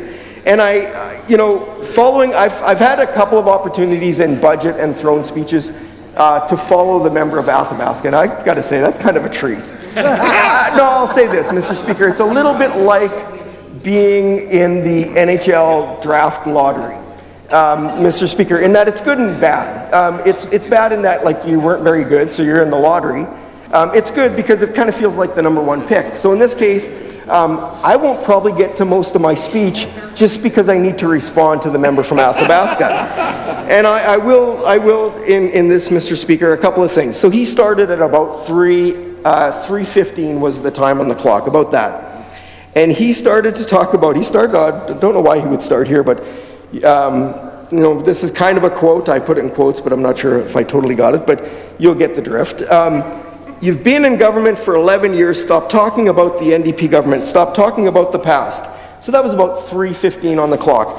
And at 3:18:47 seconds, a Tory is a Tory is a Tory, Mr. Speaker. It took him 3 minutes after telling us to stop talking about the past to start talking about the past, Mr. Speaker. I actually give him credit because it wasn't until 3:44:27 that he actually mentioned Grant Devine for the first time, Mr. Speaker. I was thinking, like, Grant Devine set the over-under at about 10 minutes, Mr. Speaker. I would have gone with the under, and I would have lost on that one, Mr. Speaker. To the member from Athabasca, live in the now. That's my only advice, Mr. Speaker. Oh, great. Well, the leader of the opposition wants to get into the debate, Mr. Speaker. The leader of the opposition wants to get into the debate, Mr. Speaker, and I'll get to him in a few minutes, Mr. Speaker. Mr. Speaker, the other thing that we hear a lot from the NDP is record revenue. This government's had record revenue, Mr. Speaker. Well, I want to quote from something I heard in that video. March 22nd, 2007, Andrew Thompson, quote, "Today's budget is our largest ever at $8.3 billion. Record revenue, Mr. Speaker. That would be the definition of record revenue. I think you could go back, and I think I've actually done this probably in a speech in the past. Almost every single government in the history of this province can claim record revenue. That's just kind of the nature of growth, which I know they have a problem understanding the nature of growth, Mr. Speaker. Mr. Speaker, a few other things that I noted from his speech, Mr. Speaker, on our power bills.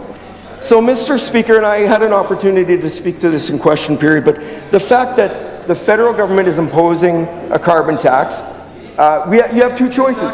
You can either bury it in the bill, Mr. Speaker, or you can actually tell people what they're paying on their bill, like we already do with the GST. We don't just give you a bill that has one number on it, and in that number is all your utilization of power, and the rate, and the GST. We actually separate out what you actually pay in your bill, and I think the member from Athabasca actually referenced PST on residential bills. You don't pay PST on residential bills, so I thought I should clarify that, Mr. Speaker. But he wanted all these things to be itemized on everybody's bill, Mr. Speaker. Mr. Speaker, well, where does that begin and end?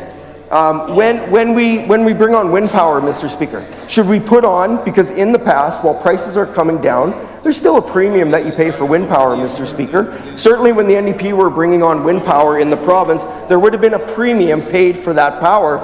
Do we put that itemized on a bill, Mr. Speaker? What about the missing $15 million from Channel Lake? Should we put that on the bill on Sask Power as well, Mr. Speaker?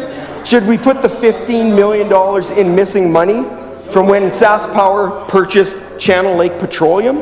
Maybe that should go on the bill as well, Mr. Speaker. So I think the member opposite maybe should think about that before he wants everything else. Perhaps Guyana Power, Mr. Speaker. Maybe that should be itemized on the bill as well. Mr. Speaker, and the final point, I have actually probably two or three more that I could put on here. But the other one, Mr. Speaker, is that he admonished this government. We should have 100 Lake Diefenbakers in this province. We should have 100 Lake Diefenbakers in this province, Mr. Speaker. Mr. Speaker, a couple of points on that. According to a story in the Star Phoenix 2017, so it was the 50th anniversary of Gardner Dam, which created Lake Diefenbaker, Mr. Speaker. Quote, "It would cost more than $1 billion in today's dollars to build." And that member wants 100 Lake Diefenbakers. Okay, well, let's come up with $100 billion, or $100 billion somewhere, Mr. Speaker. But don't take on any debt. And don't borrow. Build 100 Lake Diefenbakers. Spend $100 billion to do so. Find 100 river bottoms that the members opposite would be okay if we flooded. Because, you know, in order to create a Lake Diefenbaker, you got to build a dam.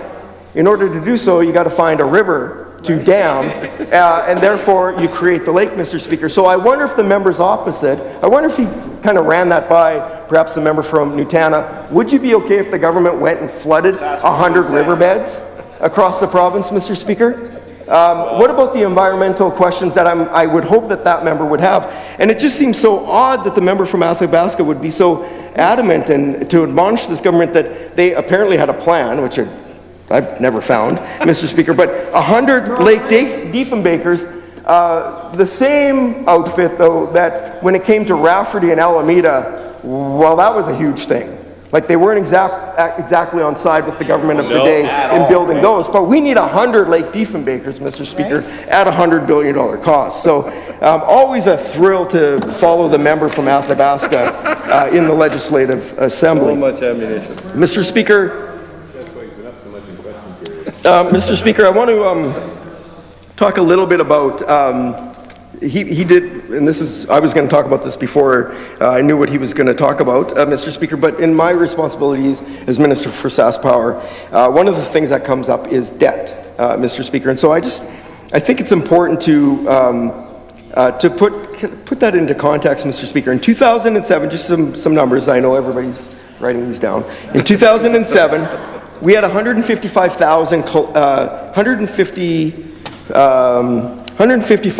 kilometers of power lines, 451,713 customers, and generating capacity of 3,668 megawatts, and about $4.4 billion in assets within SaskPower.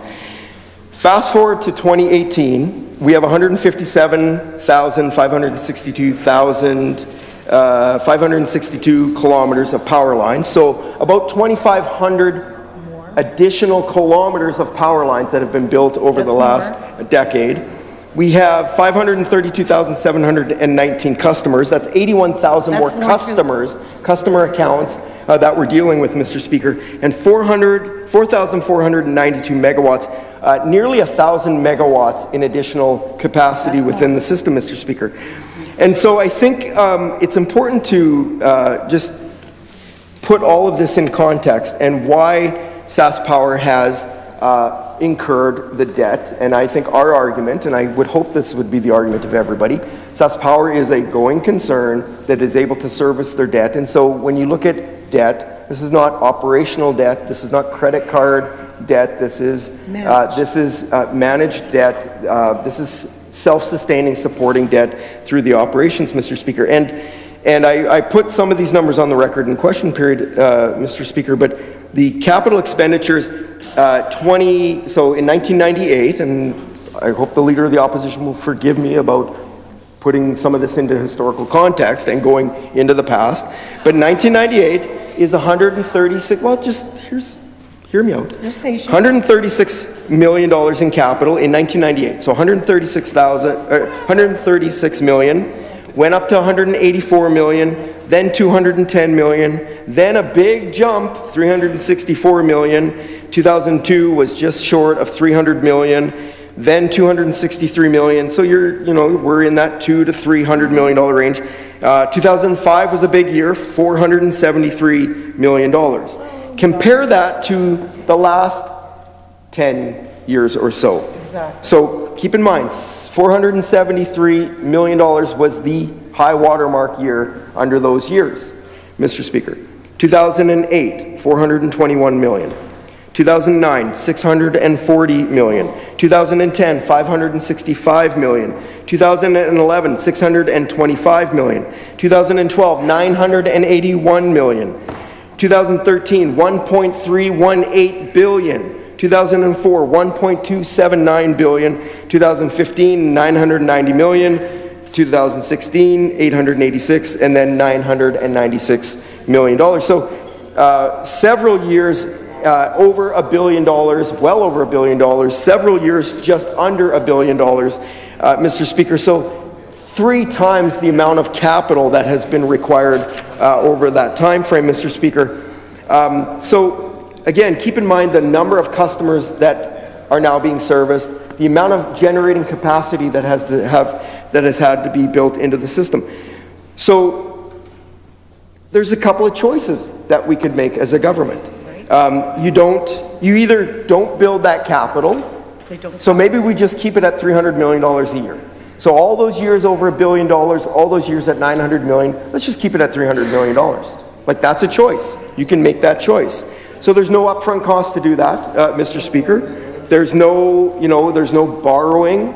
There's no borrowing those dollars. Rates can remain the same. But here's the problem. 80,000 customers won't have power. So, we think it's a good thing that 160,000 people have moved into the province, but imagine that sales pitch. Come to Saskatchewan, the economy is growing, bring your families with you, half of you are going to get power. That doesn't really fit on a brochure. I'm not sure, I'm sure marketing people could do something with that, but I'm not sure. Or, come to Saskatchewan, we're only investing $300 million in capital, rolling brownouts are, maybe twice a week is what you're going to get. And Mr. Speaker, think of the industry that relies on that power that wasn't here before. Right. There's no K+S mine without that capital expenditure. Right. There's no expansions. There's no K3. There's no, and I looked at the numbers of just new developments in the province, new capital developments. None of that is possible. So then it comes to, so if you make the decision you're going to build, which I know wasn't a problem for the NDP because the province wasn't growing. So it's pretty easy to keep $300 million in capital rolling forward and replace some poles because you're not actually, the economy's not growing. So I know they were never really faced with this challenge, but we have been. So you have a choice. You can build. So if you choose, first choice, not build or to build, you choose to build. Then the second choice is how do you pay for it? So you can take on debt to pay for it because the revenues of the company, Mr. Speaker, are not high enough to just self-generate, to self-pay for that capital expansion, Mr. Speaker. And we have, very few years in the last 12 that we've actually taken a dividend from SaskPower, and I'm only speaking of SaskPower at this point, Mr. Speaker, when the record had been 90 and 70% dividends each and every year from the NDP government, Mr. Speaker. In fact, they actually took on some debt in SaskPower in years where they had not enough cash to pay the dividend. Plus, there were years, Mr. Speaker, in fact, I remember 2003, so the dividend was paid in 2004, Mr. Speaker, and the dividend was so net income was $187 million. They took 90.4% of the dividend, which is $169 million.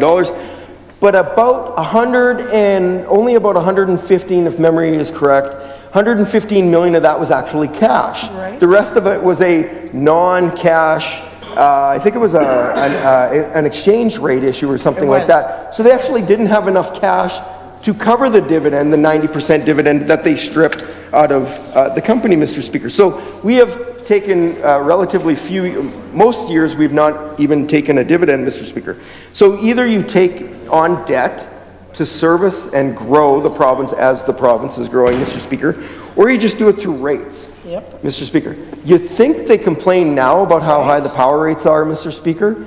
And even though the member opposite, the member from Rosemont was talking about how the number of customers that are in arrears, although the percentage is actually the same, 93% are current today as they were in 2007, Mr. Speaker, but we have more customers, so yeah, the overall number is going to be higher, Mr. Speaker. But can you imagine if we funded capital through the rates, Mr. Speaker? For anybody who thinks rates are high today, we would have had to average likely 20% rate increases each and every year for a decade. So take your bill today and add a couple 100% onto that bill. That's what it would have been like to not have SaskPower take on debt, Mr. Speaker. So those are the choices that we've had to make within a growing province, Mr. Speaker. So they can't really have it all ways. Nope. They can't say don't take on any debt. Right. They can't say don't raise rates. Right. And then complain when things have to get built, or complain when there's an outage, Mr. Speaker. That you need to build more. You can't have it all those ways, Mr. Speaker. Mr. Speaker, so I'm cognizant of the fact that I wrote down when the member opposite from Athabasca started, but I didn't write when I did, so I better wrap up here pretty soon. Mr. Speaker, I just really quickly want to talk about the impact of the budget in my constituency, Mr. Speaker.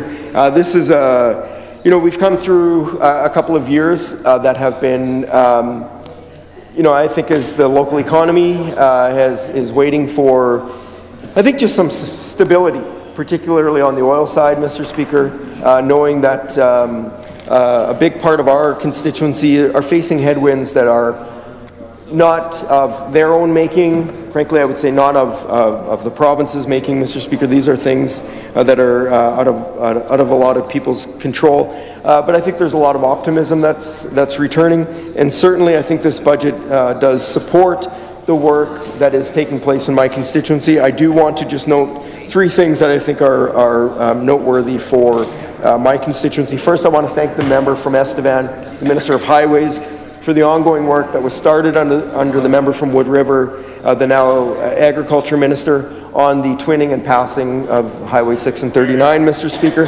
Mr. Speaker, I think this has been very well received in my constituency, and I think people appreciate the pragmatic approach that we're taking, where it'd be nice to twin everything if you could, Mr. Speaker, but not take on any more debt to do it. But it would, generally speaking, I think, twinning would be certainly everybody, if dollars were not a question, Mr. Speaker, but I think people really appreciate that we're moving forward with the project, and we're going to do it in a pragmatic approach with twinning areas that make the most sense, and then doing passing lanes in areas. So all the way from North Portal through Estevan, all the way to the city of Regina. We're going to see over the next number of years, and actually construction, some of the lanes opened last year, and I think I got more calls of complaint, not because it's not all twinned, and not maybe because of when they opened or what part.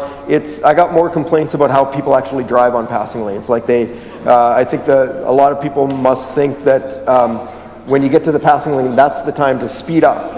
And so when somebody's pulling over to the left side to overtake that slower vehicle, the slower vehicle uses the passing lane to speed up, and it becomes a bit of a... I'm getting the signal. Mr. Speaker, so thank you to the Minister for that. A new elementary school is, so the old junior high school has been leveled, much to the delight of every former student of the old junior high, Mr. Speaker, and we're getting a new elementary school that's going to replace 3 elementary schools, consolidate them, and the City of Weyburn is actually building a $25 million recreational and cultural facility attached to the school, and that's going to be great. It's going to have an indoor track center and a field house and some areas for the Weyburn Arts organization. And Mr. Speaker, last but I think most important for certainly the people of Weyburn and area is the announcement that dollars are going to be split between Prince Albert and Weyburn on the next stage of the hospital project, Mr. Speaker. And so that I think is has been top of mind for everybody in Weyburn. And our hospital has served us well since 1951, but it has come time for a new hospital, and so we are well underway with that. And so with that, Mr. Speaker, I thank you, I thank the members, and I will not be supporting the amendment, but I will be happily supporting the budget. Thank you. Hear, hear.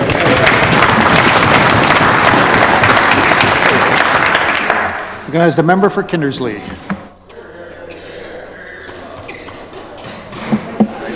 Thank you, Mr. Speaker.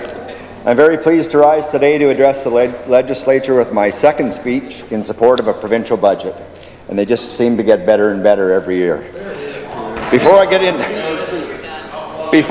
any detail in my budget commentary, I'd like to make a few thank yous. First of all, I'm very thankful for the opportunity to represent the constituents of Kindersley, and I can't thank them enough for selecting me as a representative here in this legislature. Hear, hear. In the years since being elected, I've come to appreciate more and more every day the responsibility and privilege we have as elected members. Correct. I also can't thank enough the 2 wonderful gals back in my constituency office, my CAs Judy Penner and Rita Sirota, who share one job, by the way, do a great job of handling case files, phone calls, emails, and just do an overall great job on a daily basis. Their jobs, as ours, are often thankless, Mr. Speaker, and so on behalf of myself and the constituents of Kindersley, I want to thank Rita and Judy. As well, I'd like to thank the ministers and their staff for helping my office with case files and constituency concerns. We know that you have 60 other constituencies to look after, and prioritizing everything must be an enormous task. You have served my constituency so well this past year.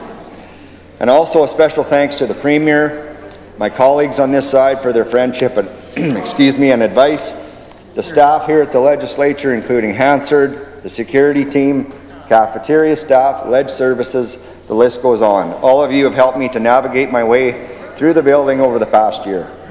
And of course, I would also like to thank my family for allowing me to pursue this opportunity. Without their support, sacrifice, and patience, I simply wouldn't be able to properly represent my constituency. I do enjoy when we get together on weekends and have some good debates and discussions. Much like their mother, my kids who are now young adults of 17, 20, and 23 all have strong opinions and relish the opportunity to put the old man in his place, especially on political issues of the day. We end up agreeing on many things, but certainly not everything. It's great for me to get a young person's perspective on things as a person gets a little older. Very sobering at times, but educational for me to see how our younger voters sort out the political substance from the refuse that is sometimes spewed out in the media.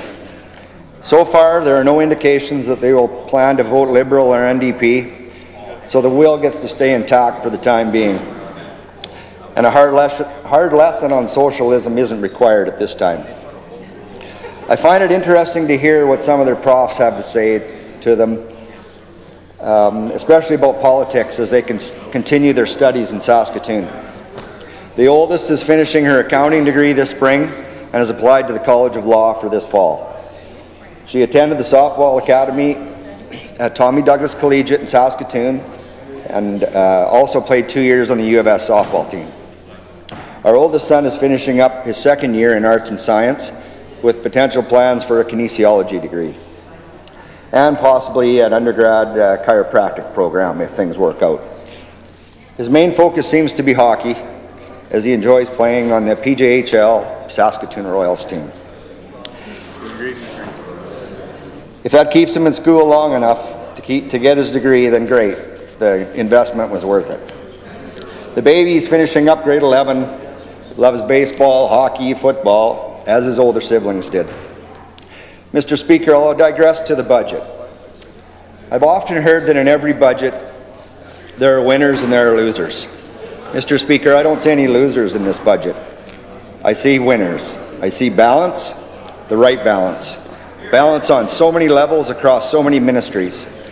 There are many people to thank and give credit for getting to a balanced budget. Decisions that far precede my election. 2 budgets ago, some very tough decisions were made to get us to this point. Some tough decisions are necessary at times to reach an end goal and pave the way to a greater and more sustainable future. It takes courage and resolve to stick to such a plan. Our former Premier and his cabinet had the vision. Our current Premier and cabinet shared that vision and carried out that plan. I'm very proud to be part of this team, proud of the balanced approach we take in spending taxpayer money. Our Finance Minister and her team deserve so many accolades for putting together and finalizing this budget. Their hard work and insight made this budget what it is today. That, coupled with countless hours in the Treasury Board Committee, hundreds of hours putting everything together. Well done to all of you in Treasury Board. But perhaps most importantly, Mr. Speaker, a point which I think is sometimes lost or sometimes forgotten. I feel the need for us to to thank the taxpayers of this province. The Premier has mentioned this on several occasions, and I heard it again last week in a speech from the member from Indian Head Milestone.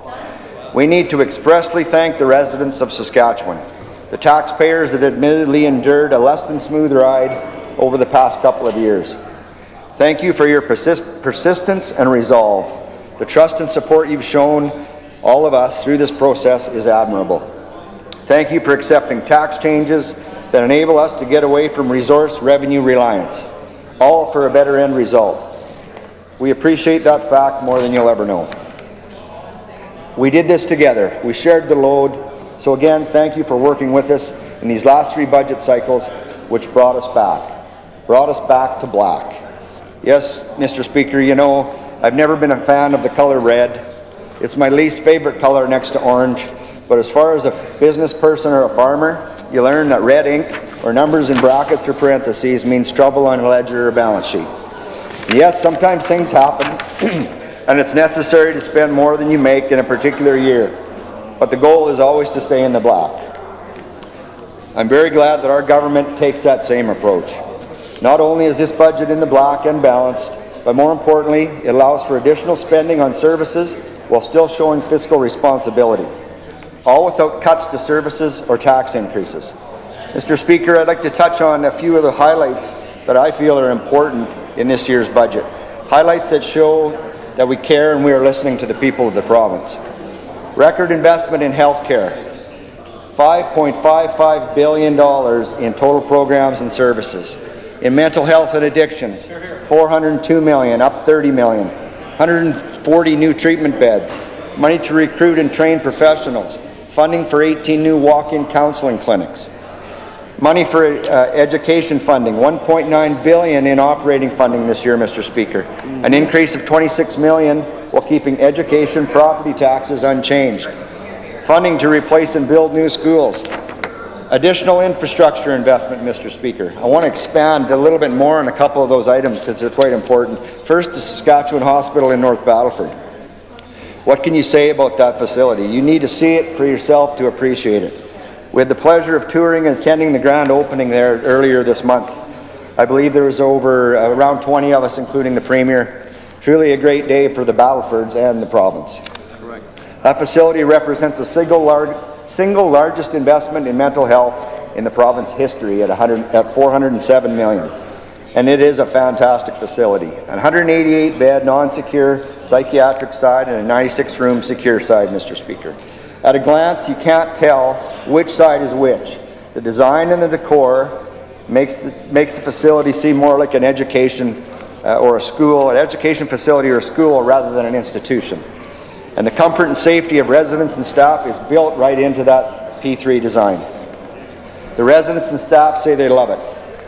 They commented that they feel safe and valued as they should be in a public facility. I know that members from the Battlefords and Cut Knife Turtleford are very proud of this facility, and so they should be. Members on this side are all proud of that facility, Mr. Speaker. The members opposite apparently aren't, as I don't recall one positive comment about that facility being built from that side of the aisle. Mr. Speaker, this fall another provincial jewel will be added. Jim Pattison Children's Hospital will hopefully open this fall. Currently 92% complete, this 176-bed facility partnership project for dedicated maternal and pediatric care will finally open. Another fantastic partnership project. What a great thing to be able to say of a province of just over 1 million people that we have a dedicated children's hospital. Mr. Speaker, those are some of the major investments that took years to come together. This budget also has great current year projects taking place.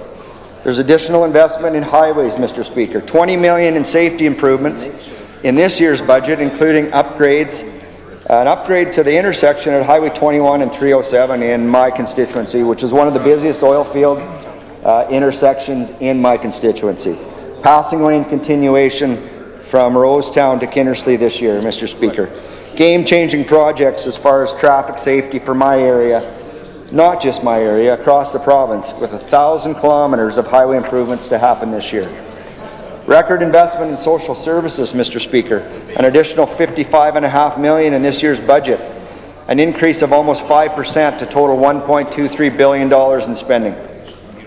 And more importantly, simplifying and improving the programs that would hopefully allow clients to more easily work their way out of the program, and so the program can ensure its sustainability. There's more money for foster families, Mr. Speaker, more money for those with disabilities, more money for children, more money for families, more funding for our most vulnerable, more funding in the Ministry of Government Relations. In my previous abbreviated political career as Deputy Mayor in Kindersley, we found revenue sharing to be a big deal in those communities. This budget increases the support to municipalities and, more importantly, consistent and predictable funding. Correct. So they know what they're dealing with every year. I attended yesterday, Mr. Speaker, an announcement, the Minister of Government Relations had an announcement on some infrastructure projects. Kinnersley was awarded one of those projects, federal and provincial funding, much needed project, and the Mayor was in attendance, and the Mayor indicated to me that they're not only happy with their budget, they're happy with the way the municipalities are being treated by this government. Mr. Speaker, that's just a few highlights, and yes, certainly we're proud of the investment we've made in this province, and I think we should be proud. There's always more to do, that's given in government, but the members opposite try to portray us as boastful braggarts most of the time, spouting off about the things that we've done. From watching the members over the past year, the members on this side, from watching that, anything we do on this side is not self-serving. It's very well intended, in my opinion. As the member from Kenora said yesterday, we're just simply doing our jobs. Mr. Speaker, the NDP really has limited experience in building anything or simply in making any good financial decisions. If I was a part of that legacy, I would sit in silence and reflect on the dismal track record of their party. Dismal doesn't even begin to describe how the NDP treated rural communities like mine from 1991 to 2006. School closures, hospital closures, job losses, neglect and crumbling infrastructure. They abandoned rural Saskatchewan. But things got better in 2007, and a decade of growth began. The NDP are perhaps envious of others' success, which is a real shame, as the successes we experience over the last 11 years are being realized and enjoyed by the people of Saskatchewan. And while doing a little research the other day, I ran across an interesting fact. This week, 110 years ago, the Titanic, construction on the Titanic began. And I think we can all agree that the sinking of the Titanic was a tragedy. There's no question about that. I'm not making light of that at all. But then I thought, what about the owners of the Titanic? What were their thoughts? And past the guilt of the boat sinking, how did the owners feel? Did they feel envious every time a boat crossed the ocean and got the passengers to the other side? I think that's maybe how the NDP feels, seeing all the things that this party does, takes them to completion, and they can't be happy for anybody. Can't be happy for the passengers, they can't be happy for the residents of the province, for all this infrastructure that's being spent on them and all the services provided.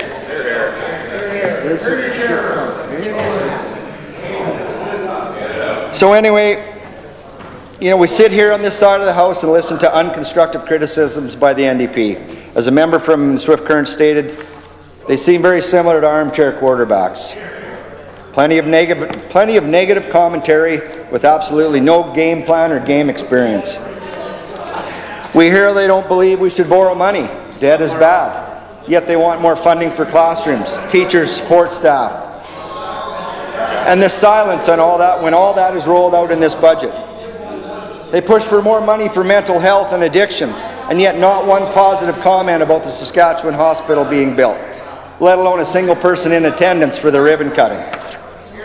They claim that we don't care about the environment because we don't drive electric cars or have a climate change strategy, yet won't mention prairie resilience. They complain about the cost of carbon sequestration and then complain about higher power bills for consumers. It doesn't make any sense, Mr. Speaker.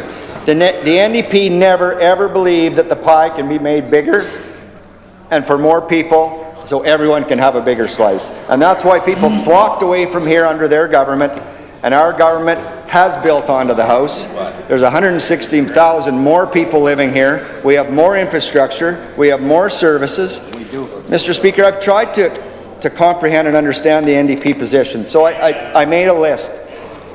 The good. If you're going to be fair, you gotta look at both sides. So the good list is a bit short, but there's still a good list. They're honest.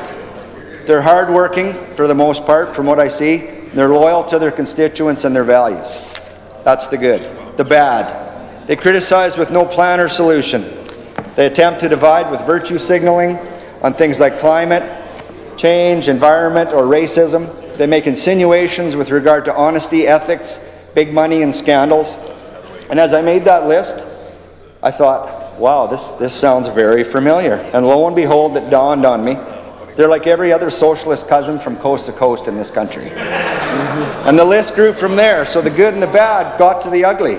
And their ideals and ideas seem to be better than anyone else's. They love the planet more than we do. Their cars are smarter than ours.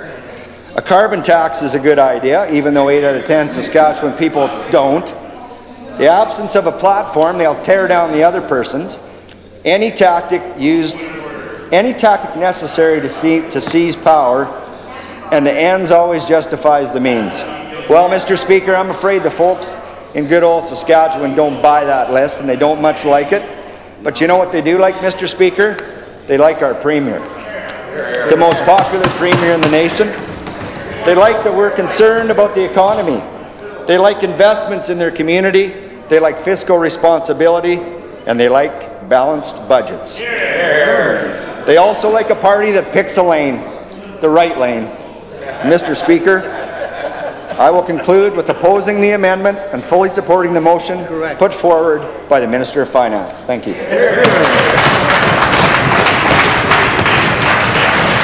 And as a member for Regina Pasqua. Thank you, Mr. Speaker. Mr. Speaker, I would like to start with a few thanks to first of all, my constituents from Regina Pasqua, who gave me this privilege to represent them. And of course, this is indeed an honor to represent them and speak on their behalf to this budget, Mr. Speaker.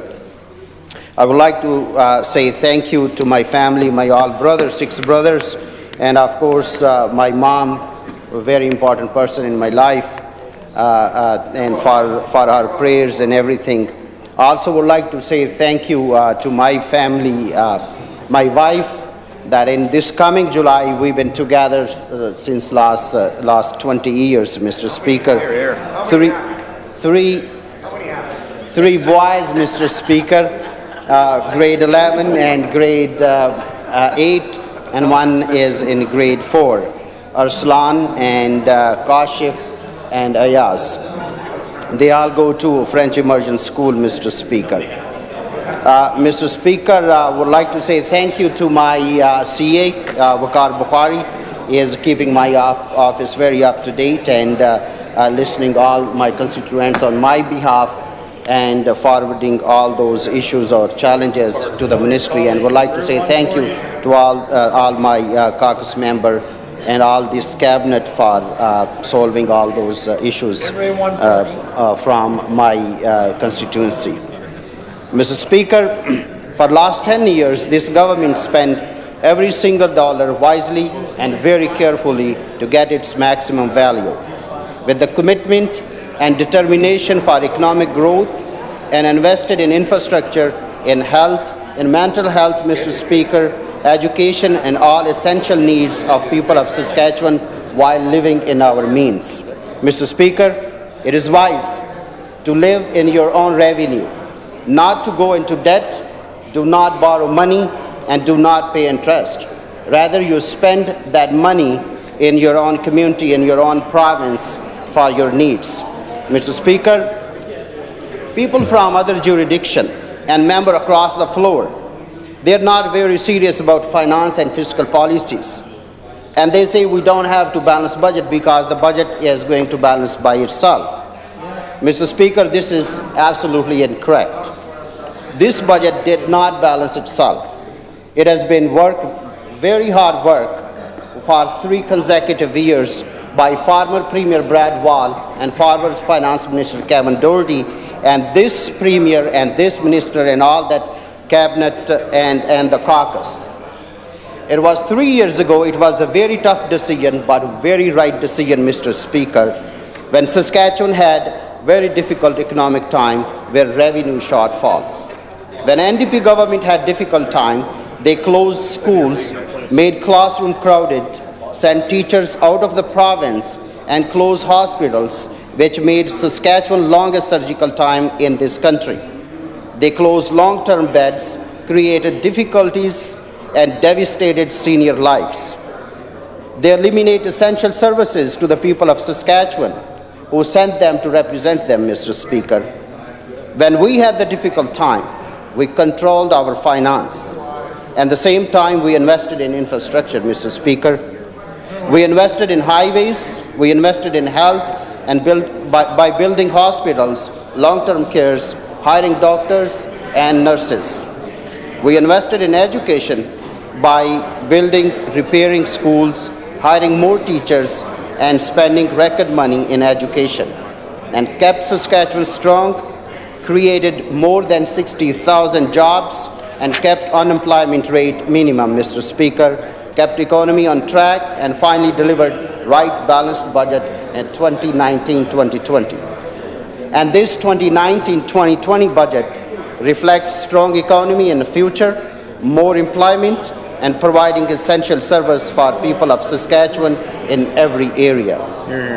In social services and assistance, protection of persons and property, education, agriculture, community development, environment, and natural resources. Also in transportation, Mr. Speaker. This is what this budget is all about, Mr. Speaker. It is for people of Saskatchewan. It is all about our future generation. In this budget, there is no new tax, Mr. Speaker. Budget which promotes new business, small, medium, and large size and big size businesses. Mr. Speaker, this budget is not like NDP government budget. When they had difficult time, they raised taxes where they ripped the economy off. We remember the frustration and migration of Saskatchewan people when NDP government was handling our finance. Failed to provide basic needs to people of Saskatchewan by closing schools and hospitals. Plus they inherit deficit to pass on next generation, Mr. Speaker, where Saskatchewan party government paid about $3 billion debt repayment.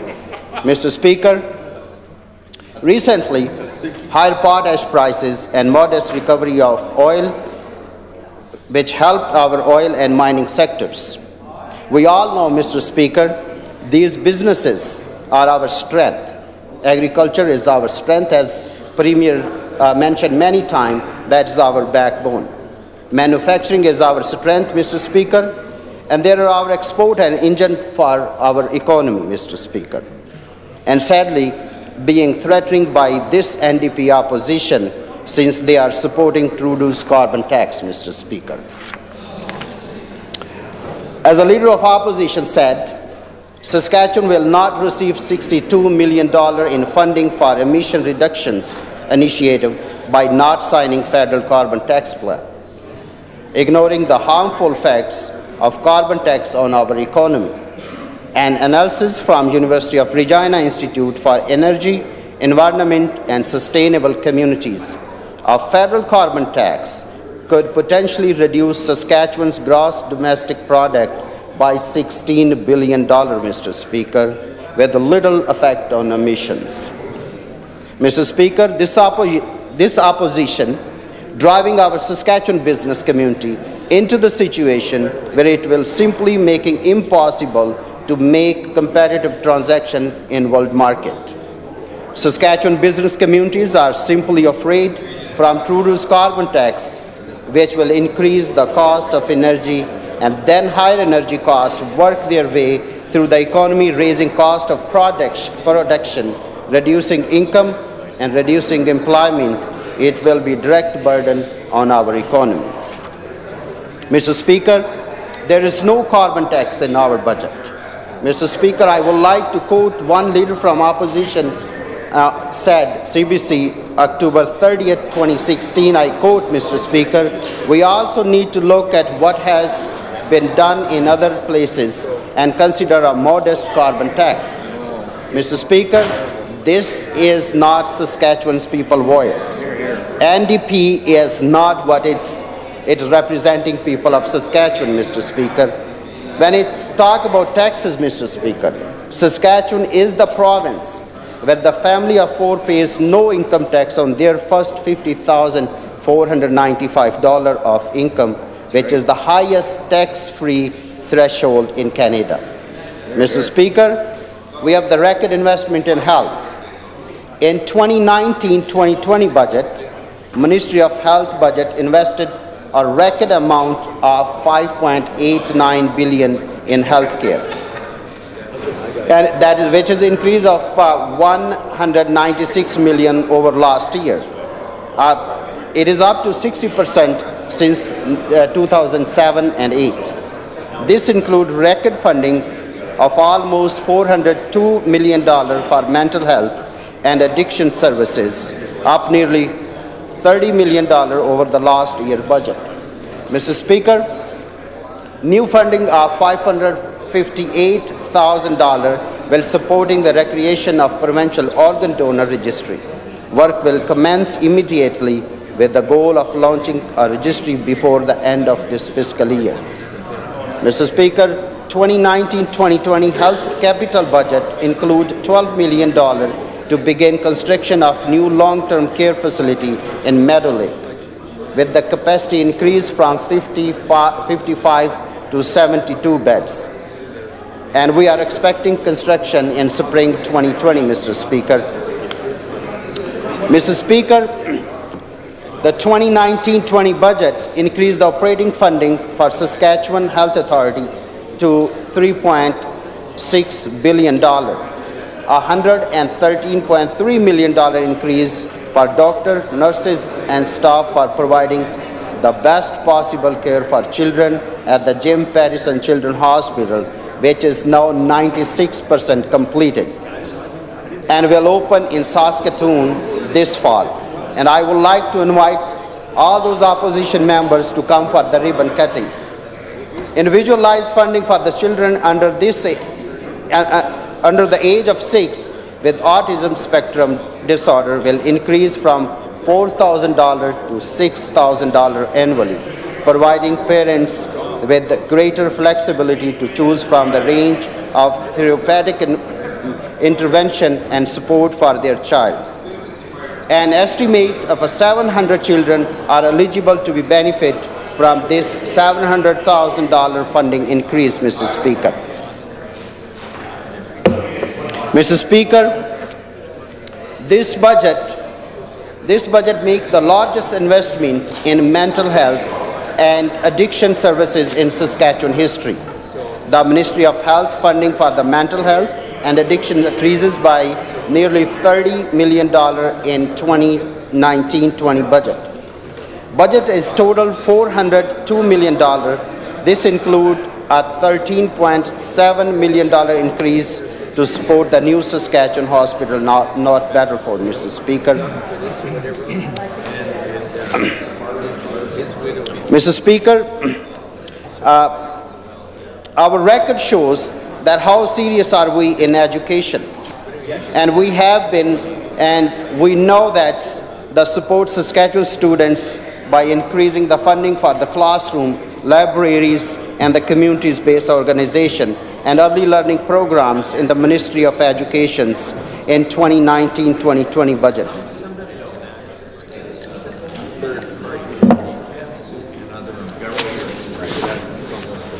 The 2019-2020 budget provides $2.48 billion for the Ministry of Education, which supports the pre-K to grade 12 classroom, early learning and child care libraries and literacy programs. Saskatchewan 27 school divisions will receive $1.9 billion in school operating funding for 2019-2020 budgets. For the school year, Mr. Speaker, an increase of $26.2 million over the last year's $1.87 billion budget, Mr. Speaker.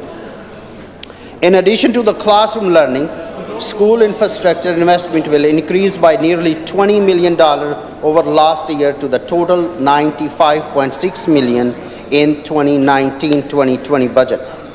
This includes $3 million to provide planning and designing funding for the following new major capitals: the replacement of Ecole St. Pius Elementary School and Argyle Elementary School in Regina, Mr. Speaker. And there are a few other schools as well in Moose Jaw and and that there's a replacement and consolidation of Sacred Heart Mary Elementary School.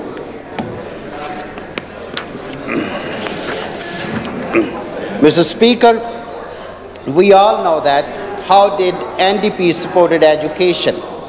What was the NDP standard supporting our students, Mr. Speaker? NDP was sitting on this side, and here is the story of that, Mr. Speaker. I would like to quote from Hansard in April 5 in 2004, page 348. And the Minister Taylor said, on the expenditure side, Mr. Speaker, we are spending in this budget a record amount, $2.7 billion on health care, and we are spending an increased amount on education, $1 billion. So together, Mr. Speaker, health care and education are costing this province $3.7 million. Mr. Speaker, Saskatchewan deserves better than this, Mr. Speaker. Mr. Speaker, health and education are very essential to Saskatchewan, and we are spending in health $5.89 billion, and in education in this budget $2.48. Together it is $8.37 billion compared to what they spend, $3.7 billion, Mr. Speaker. We all know that, Mr. Speaker, that they're serious about our future, we are serious about our health care, we are serious about education system. And we are not taking any suggestion from that side. Mr. Speaker, this budget is also investing $728 million in Saskatchewan post-secondary education. Government will provide $673 million in operating and capital grants to post-secondary institutions. Students will also benefit from $33 million in direct financial support, and there is scholarship program, there is graduation retention program. Mr. Speaker, the province has invested $10 billion in post-secondary institution and student support. Mr. Speaker, our government is spending record money on our highways and not asking our farmers to do volunteer road repair, as NDP was one time very serious about it. Our Regina bypass is on time and on budget.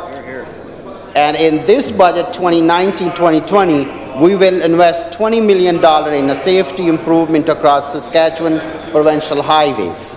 We are spending $65 million enhanced intersection safety program.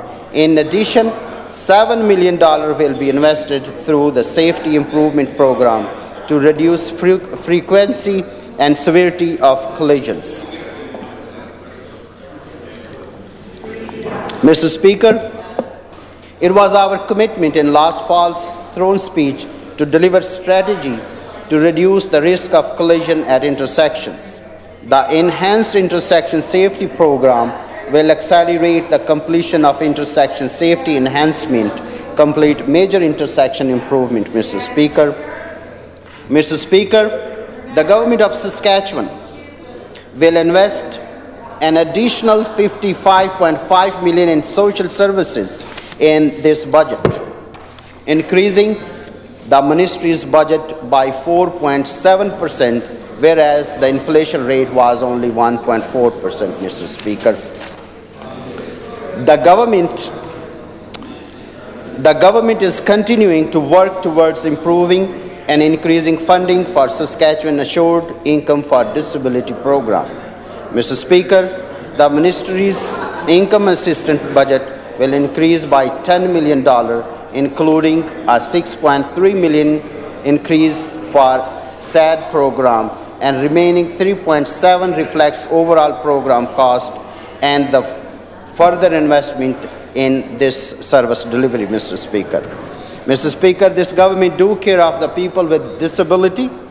The ministry will also simplify the way income exemptions are calculated and increase them so SAD beneficiaries who are able to work can keep more of what they earn. Mr. Speaker, currently exemptions are calculated monthly and are equivalent to annually amount of $3,900 for individuals and $5,100 for couples and $2,500 for the families. Beginning in summer 2019, Mr. Speaker, these exemptions will be calculated annually and will increase to $6,000 per year for individual, $7,200 for couples, and $8,500 for families. Mr. Speaker, the balanced budget increased 3%, which is $391.3 million ensuring program to support the success of farmers, researchers, and agribusinesses. This will encourage our agriculture sector to continue to grow. Moreover, Mr. Speaker, the money will be spent in agri-biosecurity program introduced last year, federal provincial Canadian agriculture partnership, including crop insurance Agri-Stability, Agri-Invest, and Western Livestock Price Insurance. Mr. Speaker, it is balanced budget provides the right balance for Saskatchewan with investment into infrastructure for the growing province in both urban and rural Saskatchewan, Mr. Speaker. Mr. Speaker, the 2019-20 budget delivers $2.7 billion for infrastructure investment in 2019-2020, consisting of $1.6 billion of capital investment in the commercial crown sector and $1.1 billion in capital investment by executive government ministries and agencies.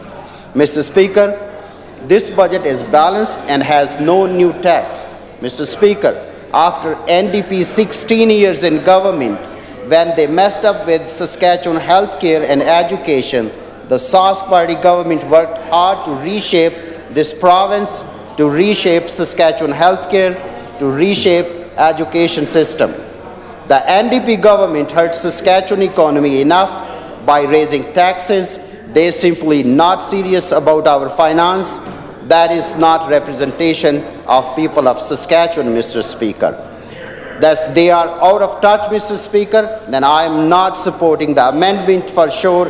And this side of the people has a true voice of people of Saskatchewan, and I am supporting the motion. Thank you, Mr. Speaker. Thank you. I recognize the member for John Douglas Park. Thanks, Mr. Speaker. I'm pleased to enter into this debate around the budget this close to 5 o'clock. You know, Mr. Speaker, I've been trying to pay attention to what members opposite have been saying in the budget debate, because it's always an important opportunity to hear from members on the other side, especially those that we don't normally ever get to hear from, Mr. Speaker. But frankly, this sitting, my resting heart rate is higher than it normally is. I'm hungry and I'm uncomfortable all the time. So I go from happy to rage very quickly. So I've purposely tried to avoid most of paying attention to what the other side have been saying, Mr. Speaker, for my own health. I will say, I know I don't have a ton of time, but I do want to take the opportunity to thank those around me who help me and support me every day, in particular my CA and my partner, Jared. I do want to talk a little bit about the budget. I am going to be relatively brief, but because I know the members on this side have done a very good job of eloquently explaining to members opposite all of the concerns that not only come from the NDP, and I'm sure they would think that's not the case, but also from what we've been hearing largely in the community, Mr. Speaker, about this budget and about the previous budgets and the impacts that have had on our community. So when they talk about slight increases that may have been made in certain areas, and I do want to talk about a few areas in particular, when you compare that to the past few years of significant cuts, and the members opposite want to pat themselves on the back for the work they've done this budget. Really, the impacts are still being felt in many sectors from the cuts that have been happening and that have happened over the last few years. And I try really hard, like I said, not to pay too much attention to the speeches on the other side, but we hear from members opposite speech after speech about how we're living in the past and we're not focusing on the future, and then quickly move on to some revisionist history dating all the way back to the building of the Titanic, apparently, Mr. Speaker, which was a new back. Yeah, it was an interesting step back into history, Mr. Speaker, while at the same time talking about how apparently it was the NDP that weren't being fiscally responsible. And I could spend way more time than I'm going to have to correct them on their revisionist history, but I will focus mainly on this budget in particular, because I do know that I'm limited in the amount of time that I have, and I don't want to get too angry, Mr. Speaker. This budget is not balanced. We've said this a few times when you look at the debt and the growth of the debt, which needs to be considered, and how exponential it has been over the last decade, Mr. Speaker. These are interest payments that we're going to be paying for generations to come, Mr. Speaker, and that will have an impact on the amount of revenue that we will have to pay into ministries that need it, Mr. Speaker. So it is important to have that discussion. Members opposite don't want to have that discussion, but it's important for us to do that, Mr. Speaker. Like I said, debt continues to rise, and it's been tripling. It has tripled, Mr. Speaker, since 2009. There are many impacts as a result of that, and that's something that members opposite don't want to talk about, and I know the finance critic speaks about it very, very eloquently, Mr. Speaker. There are many cuts in this budget that I want to be able to talk about, and I probably will have to tomorrow. But now being 5 p.m., this House stands adjourned until 10 a.m. tomorrow.